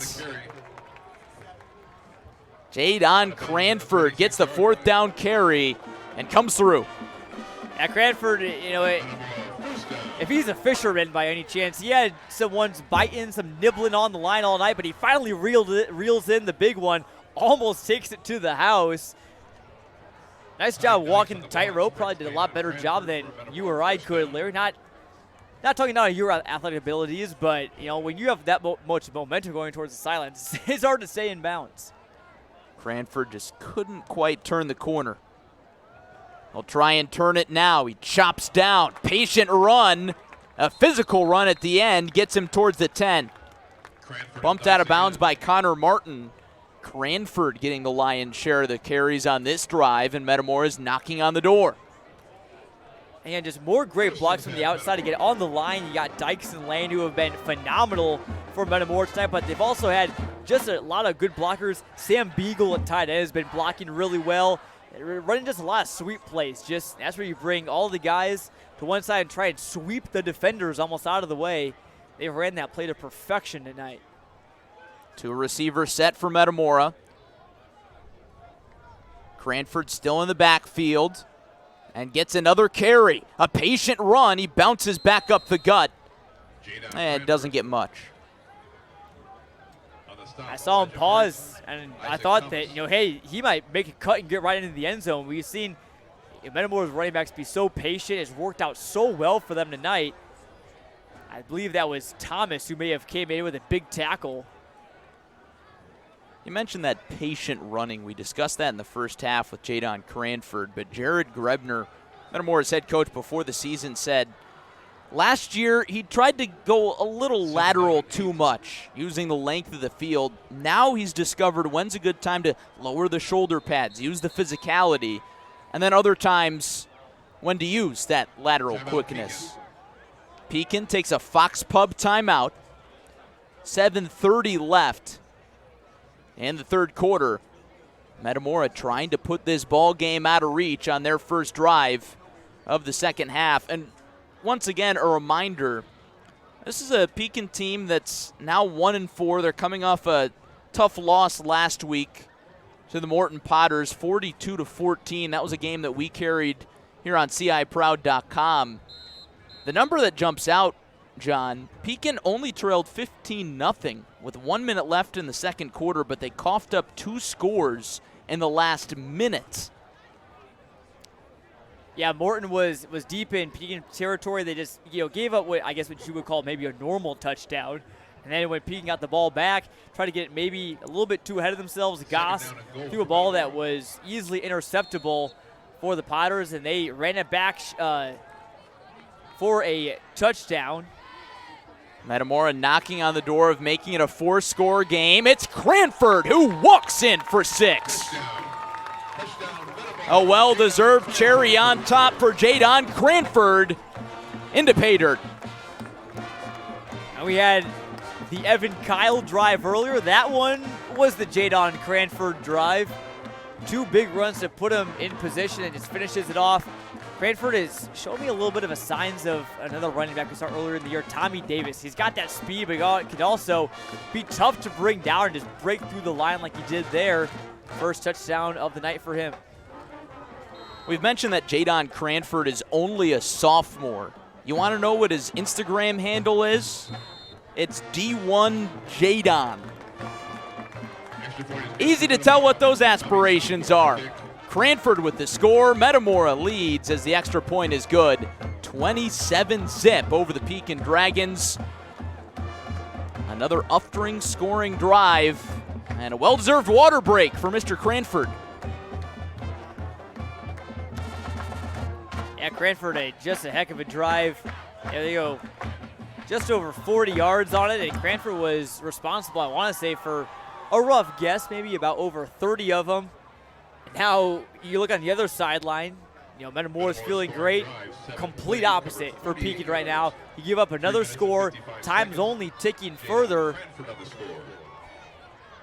They have got to figure something out. I think this may be the drive, Larry, where they have to pretty much say, hey, if we score, we keep it close. But if we don't score here, this one could be over. We don't know yet. Crazier things have happened. Jinx. There's a Coke down there in that cooler. Isn't that the rule? I owe Jinx, you owe me a soda. Yep. And I think, and I was only jumped in there. My apologies. I owe you one, Larry. So we'll screw up at McDonald's after the game. Sounds good to me. Maybe Domino's Pizza. Good friend of the program. Return. And just past the 25. A long field to drive for the Pekin Dragons. 7:19 to go in the third quarter. Glad you're with us for the game of the week on CIProud.com with Clutch Sports Media. John, you mentioned that got to score here or this game is probably over for Pekin. I think with a sense of urgency, you're going to see a lot of passing like we did on that first drive of the second half for Pekin. I think so, and the offensive line did their job. They gave Goss a clean pocket, like you mentioned earlier. Goss has got to put the ball in the money, maybe just maybe some shorter passes, less air yards, so to say. Hart can't spin away from a tackle. Brought down after a gain of 1 on first down. Now, see, you can't pass it every play. You got to mix it up a bit. I think this is a spot though where Pekin could take advantage. Maybe Metamora is expecting them to pass on, maybe a majority of plays. So maybe when they do run the ball, maybe get a halfback draw in there, catch them off guard, pick up, who knows, potentially a big run. Dragons still looking for that big play. I don't think they've had a 19-yard play so far today. That was their longest one last week.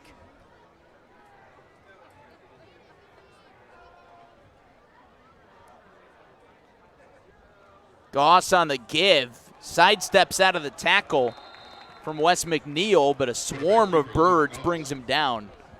It's going to be a tackle for loss. Third down and long forthcoming. And Cam Nickel from Metamora was showing blitz. Didn't really have a direct impact on that play, but what that did is that made Pekin's middle of their line, Braden Sullivan, Blaine Thomas, recognize, respect it, and kind of had to shift their coverage a bit, block a little more to the left. That opened up the guys to move through on the right side. Wes McNeil's right there. He's put together a nice game.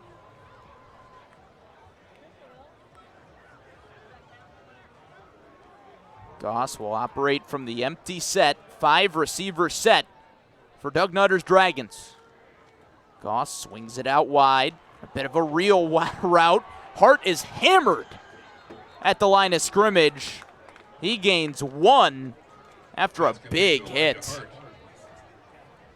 That was D1 Jadon. That was, and you kind of mentioned my fun fact.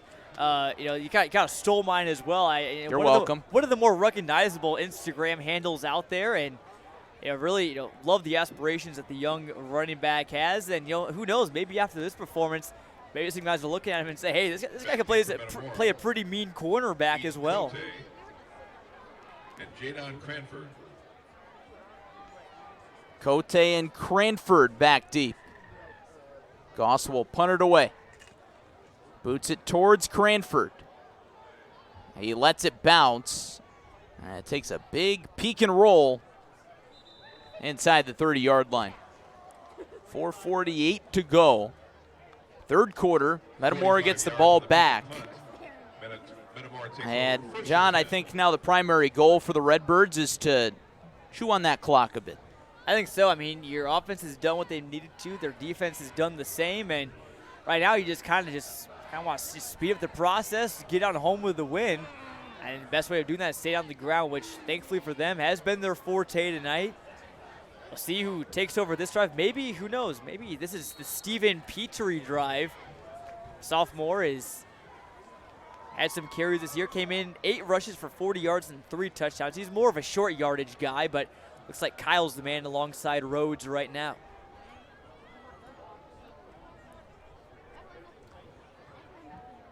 Drive starts from the Redbirds 29. It's Kyle. Bounces outside, and Hart wraps him up.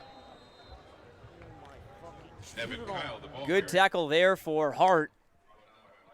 Out there in open field, make it 2nd and 10. And Pekin's defense really needs to come together on this drive. I think a 3-score deficit in the 4th quarter is still unlikely, but it's possible to overcome. But to get it 3 scores, Pekin's going to need the ball back. I think they're going to have to score. Nice. Before the end of the quarter. Sounds like the Metamora fans are getting a little involved with the crowd microphone. Uh-oh. John's on the case. He's running out of the press box. On the give to Kyle in the meantime. It's a short gain. 3rd down and 10 coming up as John comes back to the microphone. Just had to give him a brief talking to and tell him not to mess around with it too much. Just, all in a day's work. It's the first time we've had that happen. How many yards did you pick up on that sprint? I'm saying about the 48. Probably ran down to, it's probably about a nice 12, 13-yard gain. Well, back and forth, 26. Jeez. It's Rhodes to throw. It's incomplete. Looking for Cranford. Brings up 4th down, and Metamora will kick it away. Unbelievable. Hey, that's a first. We apologize to all of our viewers. Our our microphone is outside of the press box, and thought it would be safe from people. Live mic. Never know what could happen. Guess we assumed wrong. That's all part of live television. Redbirds will punt from about their 30-yard line. One man back deep to return. It's Martin. And it's a short punt. It won't get to Martin. It does after the bounce. He takes it to the far side, and he's tripped up. A good ankle tackle from Wes McNeil. So again, Larry, it's a familiar refrain. Good field position for the Dragons. They do start just barely in Metamora territory, but again, you got to make something of it sooner or later. A little bit easier to drive 49 yards than driving 70 or 80. I feel like one of these times you got to feel like they're going to break through at some point. And this one, I think, needs to be the one. You hate to hear this if you're a Dragons fan, but they've been close a number of times, whether that's on that trick play back in the first half or whether that was elsewhere on some passing attempts from Luke Goss. They've had a number of close calls. Goss, play action, pocket collapses, and a diving catch is not made by Hart. He's a little frustrated. Yeah, he gave the brand new turf at Malone Field the Mike Tyson treatment. Man, 45-yard line just received 2 uppercuts from Hart. He was pretty upset after dropping that one. Goss, credit to him. He was able to get it out to him on the little drag route, despite there being some pressure in the pocket. And yeah, the motto for not the motto, but the theme for the Dragons has been they've been close so many times. I hope that's not a motto. Like no, I'm sure it's not. It's been the theme of the game for the last 2 games for the Dragons. Close so many times. You're not quite putting that on the coins. Flip to the outside.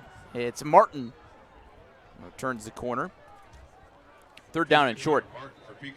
And Martin's the guy that was really involved in the offense in the first couple weeks for Pekin. He came in with 54 carries for 227 yards. Didn't really run the ball much last week against Morton, and he's also a kick returner, plays linebacker. He's a do-it-all player for the Dragons. So understandable why they doesn't maybe get as many snaps on offense, but that's the part of the game that Pekin needs to shore up the most. So I think they do need to put Connor Martin on the field more when they have the ball. Personal foul on the Redbirds will move the chains for Pekin. Drawing closer to the end zone. John, we haven't really seen Pekin close since their first drive of the ball game, after they tried to respond to that 79-yard touchdown catch for Metamora on the first play of the ball game. It's Hart who's shoved backwards. Ball carrier Elijah Hart. Number of red jerseys crashed the line. And it's a tackle for a loss. That was Wes McNeil again. He was the main one there, but there was a whole nest of Redbirds in the backfield. Ready to stop the run there. I think 2nd and 11. Probably a passing down here for Luke Goss and the Dragons again. You got so far, you don't want to risk it with a deep ball, a 50-50 ball. You just find a nice slant, a screen route to Hart, Watson, Richmond, Lavin. You got plenty of options here on 2nd down. Under 2 minutes to play in the 3rd quarter. Goss looks long, has Martin, and the interception is dropped. Good coverage there from the Metamora defense. It was Shea Seals. Seals almost held on for the pick. Would have been the 2nd of the night for Metamora. Seals is coming off a really big game against Morton last week. It was all over the place with tackles. I think he may have led the team in tackles at the safety position. So again, he's new starter on this Metamora defense. Lots of new starters on the Redbirds this year. You look at a lot of teams in the Mid-Illini, they have to replace that much as Metamora did. They're not going to be as successful. Metamora's done a great job of it this year with players like Shea Seals. Goss all alone. A quick hitter is complete, but not going anywhere. Pass complete to Watson. Watson hauled it in. Brought down by Brad Chalk. Moves them out in front of the original line of scrimmage. It's going to be 4th and 9. I don't want to say game on the line, Larry, just yet, but I think it might be. Tackle there from Brad Schalk, who we haven't really mentioned that much for Metamora. He's their leading tackler right now with 36 coming into tonight's game. Had 14 versus Morton. That'll play. Schalk and Nickel have just been racking up all the tackles at the inside linebacker position this year. Goss back to pass towards the end zone, in and out of the hands of Ramez Watson. And that's about the night summed up for the Pekin Dragons. Great post route there from Watson as a downed Redbird. Hopefully he's all right. He's back to his feet. That's Petrie. He's fine. He's sprinting back to the sideline. Maybe the fact that they're up 27-0 probably giving some extra adrenaline, but again, just really the night summed up in a nutshell for the Dragons. At least their season really summed up. That one play right there had Watson, looked good. Ball just a little bit too far, and Pekin comes up just short. So 51 seconds left in the third quarter. Metamora leading 27-0. Do you change anything about the approach here? If you're Pekin, do you start being a little more aggressive, trying to punch for the football? You have to. I mean, there's no other real option. Obviously, again, playoff eligibility on the line. They've lost 4 in a row. Need one tonight. You got to do whatever it takes. And, if that means punch out the football, Peanut Tillman style.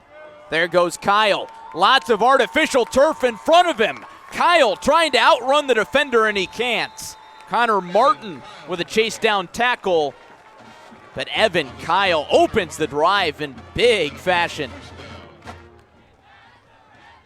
Big 47-yard gain there for Kyle. He's probably getting up close to near the 100-yard mark, if not already eclipsed it. Had those 2 touchdown runs of around 20 yards back in the first half. Metamora is just moving the ball at will right now. That trench battle is all Metamora. Under 30 seconds to play in quarter number 3. No time for Kyle to catch his breath. A flag flies. Now another. 2 of them down on the play. On the stop, Jace Hackman for Pekin. I've seen less yellow linen on the field in the second half. At least we did compared to the first. Metamora is walking back, so it's maybe a hold.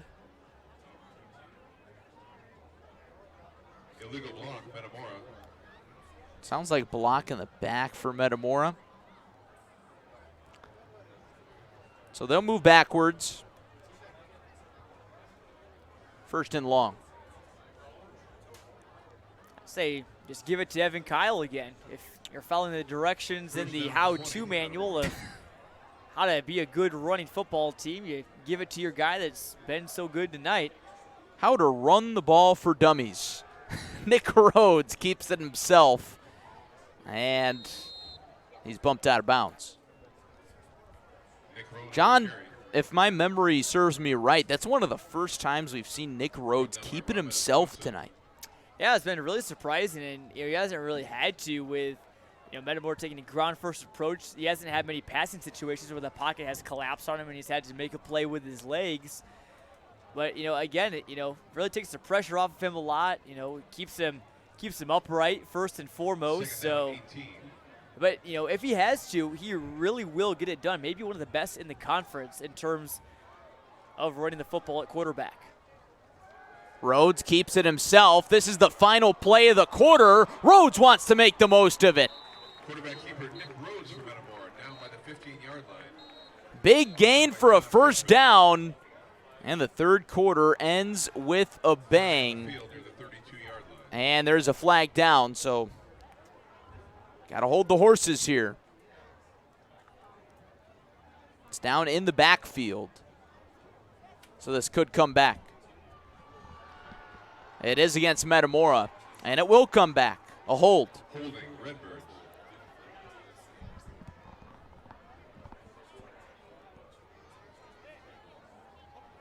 So there will be, if I'm not mistaken, an untimed down. Another thing to put on your bingo card. You don't see that too often, especially in the high school level, but it's not like Metamora's going to take a shot here or anything, but. Hey, I was at another high school game last night. I saw an untimed down. Well, there 2 you in a go. row. What are the chances? So the clock reads zeros for the third quarter, and due to the penalty, it's 2nd and 28. Country mile territory. Cornfield, whatever you want to call it. Rhodes airs it out, looking for Schafferin, and he brings down the jump ball. My goodness, he mossed him to end the quarter. Kendrick Schafferin. Wow. Unbelievable. 6'5" was receiver. He plays on the basketball team, a state champion with Danny Greaves and the Redbirds. You had to wonder if they're going to take a shot. They did. How about it? At times you at least expect it for the Redbirds. Metamora taking a big shot tonight, 27-0 over Pekin. Heating and cooling services. We're a 10-star dealer, but service all makes and models with products that always provide you the best solutions. Give your local experts a call at Mishanti Heating and Cooling. Family banking from a name you trust. Hometown Community Banks. For over 6 decades, we've been here right where you needed us. High-quality banking services delivered by caring professionals. People just like you who One live name and love says it Central all. Illinois. It's a history we're proud of, and one we'll continue to offer to every person who walks through our doors. When you bank in your hometown, your money stays in your hometown. Hometown Community Banks, divisions of Morton Community Bank. Look for the clock tower and you'll know we have time for you. At Bob Grimm Chevrolet in Morton Works. John, if this were a broadcast that had replay, this is a spot where we would say Specializes in commercial and residential heating and cooling services. We're a 10-star dealer, but service all makes and models with products that always provide you the best solutions. Give your local experts a call at Mishanti Heating and Cooling. Family banking from a name you trust. Hometown Community Banks. For over 6 decades, we've been here right where you needed us. High-quality banking services delivered by caring professionals. People just like you who One live name and love says Central it all. Illinois. It's a history we're proud of. back at Metamora. Fourth quarter starts with a Cranford run and a Cranford score. Jadon Cranford with his second touchdown run of the night. And it is all Redbirds. 2 touchdowns for him, 2 touchdowns for Evan Kyle. We'll see who maybe gets the most tonight. Last week, lots of players with multiple touchdowns. Cranford in there for his second one. Pekin is offering no resistance in terms of stopping the ball. Metamora is running it wherever they please. Extra point is up, and the extra point is good for the Redbirds. Sopko puts it through. And it's the Redbirds 33 and the Dragons nothing. But, John, when we're coming out of break there, the play that set up the touchdown, the final play of the third quarter on a strangely untimed down, the jump ball to Kendrick Schafferin. He brought it down through double coverage to set up that touchdown from Cranford. 11 plays, 51 yards, a little over 3 minutes on the upstream scoring drive. Schafferin, a great catch in the jump ball there, and he's probably one of the tallest, if not the tallest receiver in the entire conference. And I'd love to see, Metamora utilize him, use that height that he has, and just a big athlete. He's kind of, their lead wideout now with Avery Grebner injured. Again, a two-way player Grebner is, and Schafferin has stepped up. He had 3 receptions for 83 yards last week, had 2 touchdowns back in week 4. He's a big play threat wherever he goes. I was talking with Jared Grebner back in week 3 before their game against Washington, and I believe, coming into this year, that every catch that Kendrick Schafferin had at the high school level, again, he didn't play as much last year, but every catch he had last year went for a touchdown. He didn't have a single catch where he wasn't in the end zone.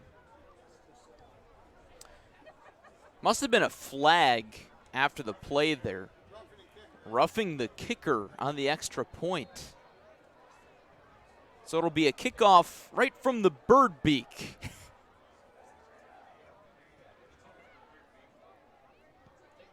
Line drive through the back of the end zone for a touchback. He was right on where the Redbirds frown kind of starts. Turn that frown upside down tonight. No kidding. Lots of smiles in the house for Pekin. Again, homecoming weekend. They had their Hall of Fame induction. They inducted multiple players and teams into their Hall of Fame. James Dishroom Jr., Rick Alvis, Brad Wood, Brad Todden, Kurt Ryan. Metamora legend that Ryan was 196-34 record as a football coach since 1992. He's still on the sidelines. Under him, they won 63 straight games from 2004 to 2011. Also, their 1999-2000 football teams and 1992 and 1993 volleyball teams also inducted into the Hall of Fame tonight. Hart dances up the gut, and he runs right over that frown. Elijah Hart is gone. Pekin on the board. And the Fire Pit Nation on the other side is going wild. They've been waiting for a big play all night. You finally get one. Still a lot of a deficit to be made up. It's just like last week. They go down big, and then Elijah Hart strikes with a nice touchdown run, 80 yards. So for the first time tonight, Miley Hansen gets an opportunity at the extra point. Brock Lavin on the hold. And the kick is through the uprights and good. Uftring scoring drive. Pretty simple there. One play, 80 yards, 14 seconds. Some get a stopwatch on that 40-yard dash. No kidding. Times two. No kidding. A great run there from Hart. Finally got that big one. There he is, part of a Pekin group, again, that is restocking, reloading. Let's take a trip, if you watched last week, let's take a trip back to Dragon Mart, shall we? Why not? A lot of talent on last year's quarterfinal team. Kanye Tyler, Scotty Jordan, Tanner Sprecher, that immense talent in the backfield. Can't forget about Braden Beckham, Bo Benassi spread out wide. But how about this year?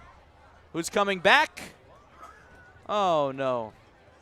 Shelves are empty, but now they're restocked. Elijah Hart, the headliner. Yeah, Hart's a playmaker. Again, this Pekin team, we haven't really talked about it much so far tonight, but it's a team that had a lot of good players last year that they were just stuck behind even better players, almost generational type talents. You're not going to see many Kanye Tylers and Tanner Spreckers walking through the doors at Pekin High School too often. And, again, they learned from them. They, took some reps, especially in practice, and they finally get to show it on Friday nights now. Hansen pops up the kick, and it's hauled in. Short return. Pekin may be hoping for a bobbled reception there. Who knows? A big play, pick it up, run it back, and gets a bit more interesting. But 27 points in a little over 11 minutes. It has been done before in some levels of football. We'll get the research department on it when the last time Pekin did it. Think you can look that up, John? Oh boy. I would have to probably make some phone calls for that one. I'll get on it. You've got 11 minutes and 21 seconds. Cranford on the run, breaks a tackle in the backfield, slips by another one, and stays on his feet. Cranford running angry. Past midfield, brought down shy of the 40. Jadon Cranford, my goodness. First and 10, Metamora. I mean, Larry, I thought that run was over well before at the end of it. I mean, first of all, he was going left, he went right, kind of was just dodging back and forth. Then he was being super hard to bring down. I think this is just a sign that, Pekin's defense, when Metamora's been running the ball as much as they have, it tires out the Pekin defense. And I think that really showed there. Not saying that Cranford isn't hard to bring down, because he is. Late in the fourth quarter, though, a full game of getting the ball run right at you will take its toll. Cranford still in the backfield in the pistol. Another patient run. Another burst of speed. There goes Cranford. A highlight reel night for the sophomore. Well, Larry, I have a hat on my head right now. I think I should toss on the field. That's a hat trick for Jadon Cranford. This might be the best he's looked all year. Had a massive game in week 2 against LaSalle Peru. 13 carries for 202 yards and 3 touchdowns. You get no stats in front of us right now, but just as good of a game. Right when Pekin felt like they had some momentum, he steals it right back. What a night for the sophomore tailback.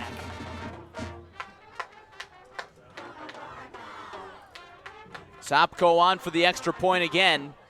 Low snap, and the kick is very much high and through the uprights. Jadon Cranford, 42 yards after breaking 3 or maybe even 4 tackles on the play before. Catch your breath, young man. Yeah, they're going to bring him some power in. That looks like the blue kind, a good choice. A top-tier flavor for a top-tier running back. Off-string scoring drive belongs to Cranford. 2 plays, 53 yards, just over a minute. Metamora scoring drive, 2 plays covered 58 yards. Jadon Cranford, had to compare him to a type of car. You know, I feel like I've done it the last couple weeks on the broadcast, but one that just came to mind, you know, a luxury vehicle whose brand also begins with a J. A Honda Accord? No. That's what I drive. Well, I drive a Toyota Corolla. Gets the job done. I drive a Toyota Corolla, but Jadon Cranford does more than get the job done. I was thinking a Jaguar. Or a police car. Great work by our crew tonight. Cameras have been phenomenal. Watson on the return. Wrapped up at the 25. Watson on the kickoff return for Pekin. Brought down by Brad Schock. I wonder if Jadon Cranford's check engine light is on, not because of him malfunctioning, but just of how tired he must be. I mean, he's had some real long touchdown runs. He's just chilling on the bench right now, soaking it all in. Get some high fives from his teammates. What a night him and the rest of the Metamora ground game has had. Again, don't want to overshadow the fact that Evan Kyle's been great. Nick Rhodes has some good runs back in the 3rd quarter as well. Quick, write that down, Josh Messenger. Next week. Another graphic idea. Check engine light. What's the odometer saying? Pass is complete. No gain after the catch. On the quick hitter. Speaking of next weekend, looking ahead at lots of great games on the Mid-Illini slate. Not going to tell you where we're going to be at next week yet. We will for sure in a couple days. And I'll tell you what, if you stick with us till the end of the broadcast, we'll tell you where we'll be. How about it? Yeah, let's do it. Stay tuned. Lots of great games coming up in the Mid-Illini. The race is heating up. Washington, Dunlap, Morton. Metamora's now back in the mix. Nice run there from the Dragons. That's Hart on the carry. He's responsible for Pekin's only score tonight. 80 yards to the house. Pekin's only play on their last drive. 3rd down and short. Larry, you know, back to what I was saying, I mean, the Mid-Illini is still so much up for grabs. It's going to be so exciting down the stretch. I mean, if Metamora, if they can win out, beat Dunlap in week 9, they're in the mix. Washington is undefeated in conference play, but he has some tough games coming down the stretch. Goss reads the defense. New play call. Snap at 3 seconds on the play clock, and it goes to number 3. Hart with more room to run across midfield. Moves the chains and then some for the Dragons. Elijah Hart starting to open things up. I think Elijah Hart just got an oil change or just made a stop at the gas station, whatever you want to call it. He's been re-energized in this second half, this 4th quarter. Those tires are rotating. They are. That reminds me, I need to rotate mine. Dad, if you're listening, I promise I'll get it done soon. Usually goes hand in hand with an oil change, you know? Usually I'm, again, not sponsored. I'm a big Valvoline guy. They do good work with the oil change. They don't rotate tires. At least, I don't know. Don't know. I've never rotated my tires at Valvoline, but I did get new ones recently, though. I thought you were about to say I've never rotated my tires. Goss takes a shot, and it bounces off Watson's hands. More strong coverage. John, that's something that Jared Grebner mentioned coming into the week was the theme for us, or lack of theme, has been consistency. Consistency in coverage, consistency in packaging. And tonight, I think that's been the foremost consistent feature of this Metamora defense is strong pass coverage. Yeah, it really has. Yeah, again, I mean, there's been a lot of incompletions that they've forced, and not all of them have been due to, balls that were off the mark from Goss, but, great coverage all night. Cranford has stepped up big. You got Seals back there has been good as well. It's a fumble. Ball's loose. A pile up full of red and white. Fumble on the play. Metamora thinks they have it. And they do. Recovered by Metamora. Just another big play today. Another memorable moment. At this point, again, an outcome not really in doubt, but that's something that'll give the fans something more to cheer about. Metamora forced a couple turnovers last week against Canton. They forced 2 fumbles. They had 13 tackles for loss last week. So this defensive unit, along with their run game, peak at the right time. This Redbird team is one that'll get down and dirty. Dirty birds. Indeed. Now playing on clean turf. Give up the gut. It's Kyle. Picks up 5 on first down. Evan Kyle on the carry. Again, the new turf at Malone Field, still taking some getting used to. I mean, I haven't been here quite as much as maybe some folks that live in Metamora have, but it looks good. I like the red outline around the numbers and everything. And really, again, I had a whole story about it on CSM Overtime. You can check it out. Shameless plug. Shameless plug indeed. Not even looking at Metamora's new field, but also new turf at Peoria Stadium and over at IVC as well. More on that after this play. It's Kyle again to move the sticks. But, back to the turf year at Metamora, one of the big storylines coming into the year, not just in the town, but also just in high school football in general, because Malone Field's turf was maintained so well. Hall of Fame inductee as of tonight, Kurt Ryan, a big part of that.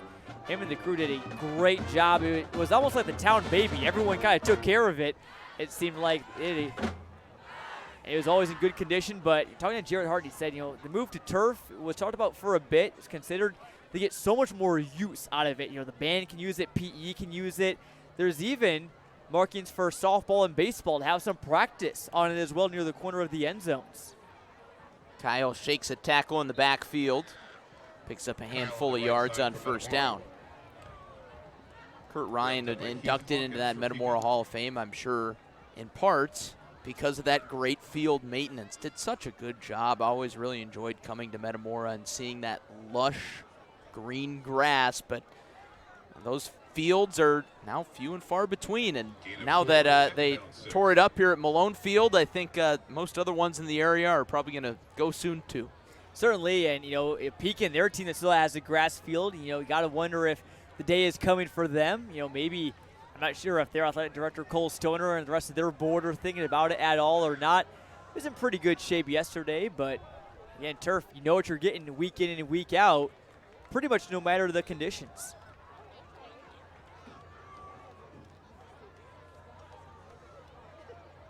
Another give up the gut, 3rd and short coming up. Credit to Pekin's grounds crew. That field got a lot of use in that deep playoff run, and I remember it was snowing there in that game against Lake Zurich, the quarterfinal game that Pekin ended up falling just short in. But hey, it was some nice green grass even underneath the snow. Indeed, I remember one time, and there's really nothing you could do about this. There was a game last year, I should say, in Pekin, torrential downpour before the game. And they were standing water near midfield. There's really nothing you could do about it. Even at turf, it would have been a lot of water to handle. Kyle carries the football and a defender with him. Evan Kyle on the carry. Inside the 30-yard line. First down for Metamora.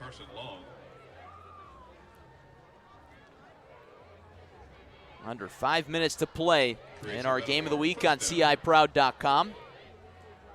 Glad you're still with us.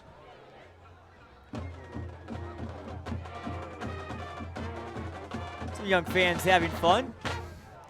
And if you look to the right, Cleveland maybe having some fun. Peoria Journal-Star reporter, friend of the program. Indeed. I'm going to miss sitting next to Cleve. Graduated from Bradley in the spring. Won't be covering Bradley basketball next to him anymore for the Bradley Scout. What a guy. We need to get him on the headset sometime. Oh, man. Kyle dragged down. Evan Kyle. No check engine light for him tonight. On the stop, Carson Long for Pekin. Carson Long brought him down. Kyle eating yards and eating clock for the Redbirds. Yeah, Kyle, again, came into this game, 42 rushes for 206 yards and 3 touchdowns. He's almost matched that touchdown total tonight. Probably getting close, if not already over the century mark in rushes. So this is, I think, probably by far his best game of the year. One of Cranford's best games of the year. Things are clicking at the right time for Metamora. What more could you ask for heading into the playoffs? Hey, right on cue, our great crew up here in the press box for Metamora. 159 yards for Kyle. He'll add to that total and pick up another first down. And Evan Kyle for Metamora. You see the stats screw in front of us. They're doing a good job. Metamora is always good about getting stats to us and figure out who the top performers are. There's going to be a lot of them. When we post our top performers of the week, probably next Tuesday or Wednesday on our Instagram, you can probably bet your bottom dollar that there'll be at least one Redbird on there, if not more. And also we pick a player of the game from each contest. John, Jadon Cranford is a standout, 3 touchdowns, but of course Evan Kyle, a huge game as well. It's going to be tough. We may have to do co-players of the game at this point. Who knows? Could give it to Metamora's defense. We've done that before, give it to an entire unit. Here's Kyle. Thrown down. Kyle just a workhorse right now for Metamora, and at this point, I mean, you just run the ball. We're not going to see Metamora throw it anymore unless they may just try and have some fun with it. They are in the red zone, so you got to keep in mind Kendrick Schafferin. Maybe we'll see another jump ball.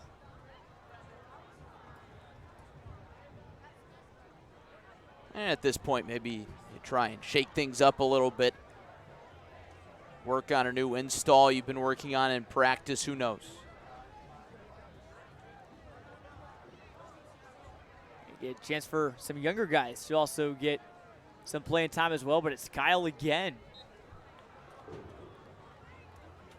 It's going to be short of the first down. Brings up third down, but that hasn't been much of a problem for Metamora on this drive, now inside 2 minutes.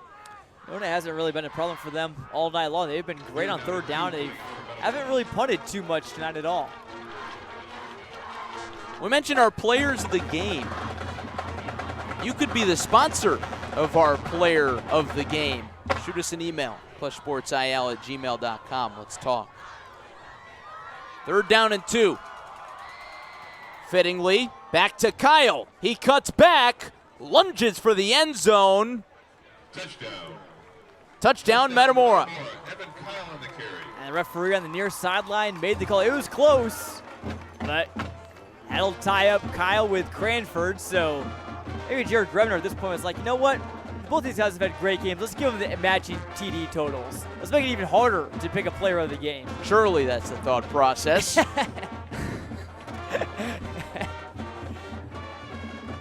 Looks like the Redbirds will go for the PAT.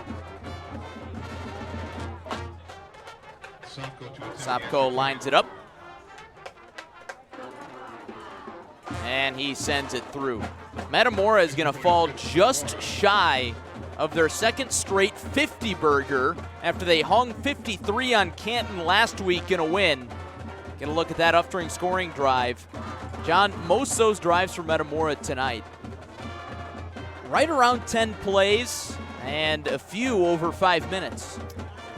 And, running the ball obviously helps eat up clock. And, if you do it well and you stay aggressive like they've been and stay consistent like they've been, those are the two adjectives I think that Jared Grumner probably wanted to see the most out of his team this week, was being aggressive and being consistent. They've checked both of those boxes due to their run game. And, again, it's hard to win games when you don't win the time of possession battle. Pekin actually did do it back in week 1 against Rolling Meadows. They won 19-7, but not tonight. Looks like their playoff hopes are clinging by the tiniest thread possible. Also tonight, Jadon Cranford unofficially with 152 yards. So Metamora will send it away, presumably for the final time tonight.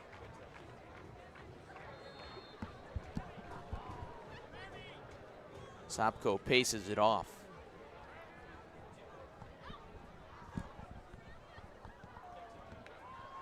Strong kick here. Into the hands of Ramez Watson. Get some blocks. Full steam ahead. Down the sideline. Ramez Watson to the house. Touchdown Pekin, Ramez Watson. Another big play from Pekin. Something to feel good about. Ramez Watson, it's a player you should keep your eye on. It hasn't had that big play yet tonight, but he gets one. Elijah Hart gets one. Those are two guys that you really got to watch out for on this Dragons team. First kick return for a touchdown of the year, I believe, for Watson. Heck of a ball player. Ramez Watson, Elijah Hart, responsible for those 2 Pekin touchdowns tonight. Miley Hansen sent the extra point through earlier. And after a few football swaps and Metamora substitutions, the kick is good. Extra point is good by Miley Hansen. And Miley Hansen, real quick, again, we heard a story about her on Clutch Sports Media Overtime. She's committed to play football and soccer at Monmouth College in Division III. Got a chance to talk with her. Bright future for Pekin's young kicker who's made so many big kicks in her career. She has, including the game winner against Normal Community on the extra point last year. Looking ahead for Pekin, John, some winnable games on the horizon. Canton, Limestone, East Peoria. These 3 teams have a combined 3 wins. A big opportunity for Pekin. Most of the teams of Pekin and Metamora's caliber, they can get wins like that. So opportunity for them to get some momentum down the stretch. As for Metamora, Limestone, East Peoria, 2 more winnable games. And then the big bout with Dunlap here at home. Fans, we're back here next week against the Limestone Rockets. As you might be able to hear, Metamora back home next week. So 3 of their final 4 games are here at Malone Field. They'll take that. Hansen drives it. It's fielded at the 15. Metamora trying for a return. No house call here. They're still playing, and Larry, that could be the final play of the game. Metamora's touchdown that went from Kyle made it a running clock. We didn't mention it. Made it a 40-point deficit, and that may be it. Metamora's lighting them up. The Redbirds will not run another play. Fittingly, with a strong running attack, Metamora running clocks Pekin. 48-14 the final tonight. And Metamora is 1 win away from playoff eligibility.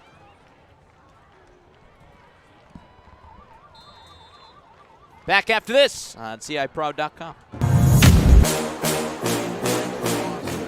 Has protected Illinois citizens for over 40 years with regard to dangerous drugs and has taken on the largest pharmaceutical companies in the world and have won cases for Illinois residents. Jay Jansen. One name says it all. The gold bow ties are stacked and packed in the heart of Chevy country. At Uptring in Washington, a guaranteed great selection means the time to buy is now. Choose from rows of new Silverado Customs, Trail Bosses, RSTs, and more. Get more for your trade at Uptring Chevy in Washington. Mushanti Heating and Cooling specializes in commercial and residential heating and cooling services. We're a Tempstar dealer, but service all makes and models with products that always provide you the best solutions. Give your local experts a call at Mushanti Heating and Cooling. The Fox has become known for some of the best British and American pub fare around. And for you craft beer lovers, we have 25 ever-changing draft handles. Whether it's lagers, IPAs, stouts, or ciders, the Fox has something for everyone. Join us at the Fox Pub in North Peoria. You dream it, we'll deliver it at Academy of Screen Printing and Awards. Your promotional goods delivered on time, every time, with a local trusted team here for you. Stop in and see us at Academy of Screen Printing and Awards. They're playing the fight song at Malone Field. Big win for the Metamora Redbirds over the Pekin Dragons, 48-14 in our game of the week. John, I think the play that really sums it up was the first play. Metamora went 79 yards on the very first play from scrimmage. Nick Rhodes found Connor Bidney, and the Birds were off to the races. And they started hot, they stayed hot. Really the only thing that differed about that first play compared to the rest of the game is it was through the air. Metamora got it done on the ground again. Kyle and Cranford both over 100 yards each. I heard correctly, I think Metamora had over 300 yards on the ground tonight. That was more than what they had last week against Canton, where they had 297. So this team just keeps on getting better, building momentum. A statement win for the Redbirds, and like all the other good teams in the middle line that had statement wins tonight, put Metamora in that company, a team to watch out for. They certainly are, and John, looking ahead to next week, we made a promise to the viewers. We'll tee off on where we're going next week. Start your drum roll.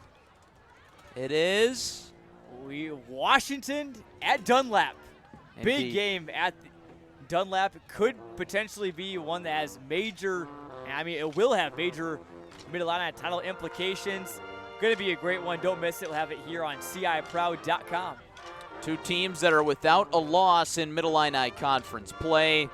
What a year for Dunlap and Washington, and those two teams clash next week right here at 7:30, right? 7:30? 7:30 p.m. It's Mid-Illini, always 7:30 kickoff. Everyone else is at silly 7. Me. Well, that about does it for our coverage from Metamora tonight. For our entire crew, for Josh Messenger, our director, for our producer, Patrick Huber, and for all our excellent camera operators, especially Caden Sexton down on the end zone in harm's way, bringing you some good shots into your living room. For John Michael, this is Larry Larson saying thanks for sticking with us on your Friday night. Metamora takes down Pekin 48-14.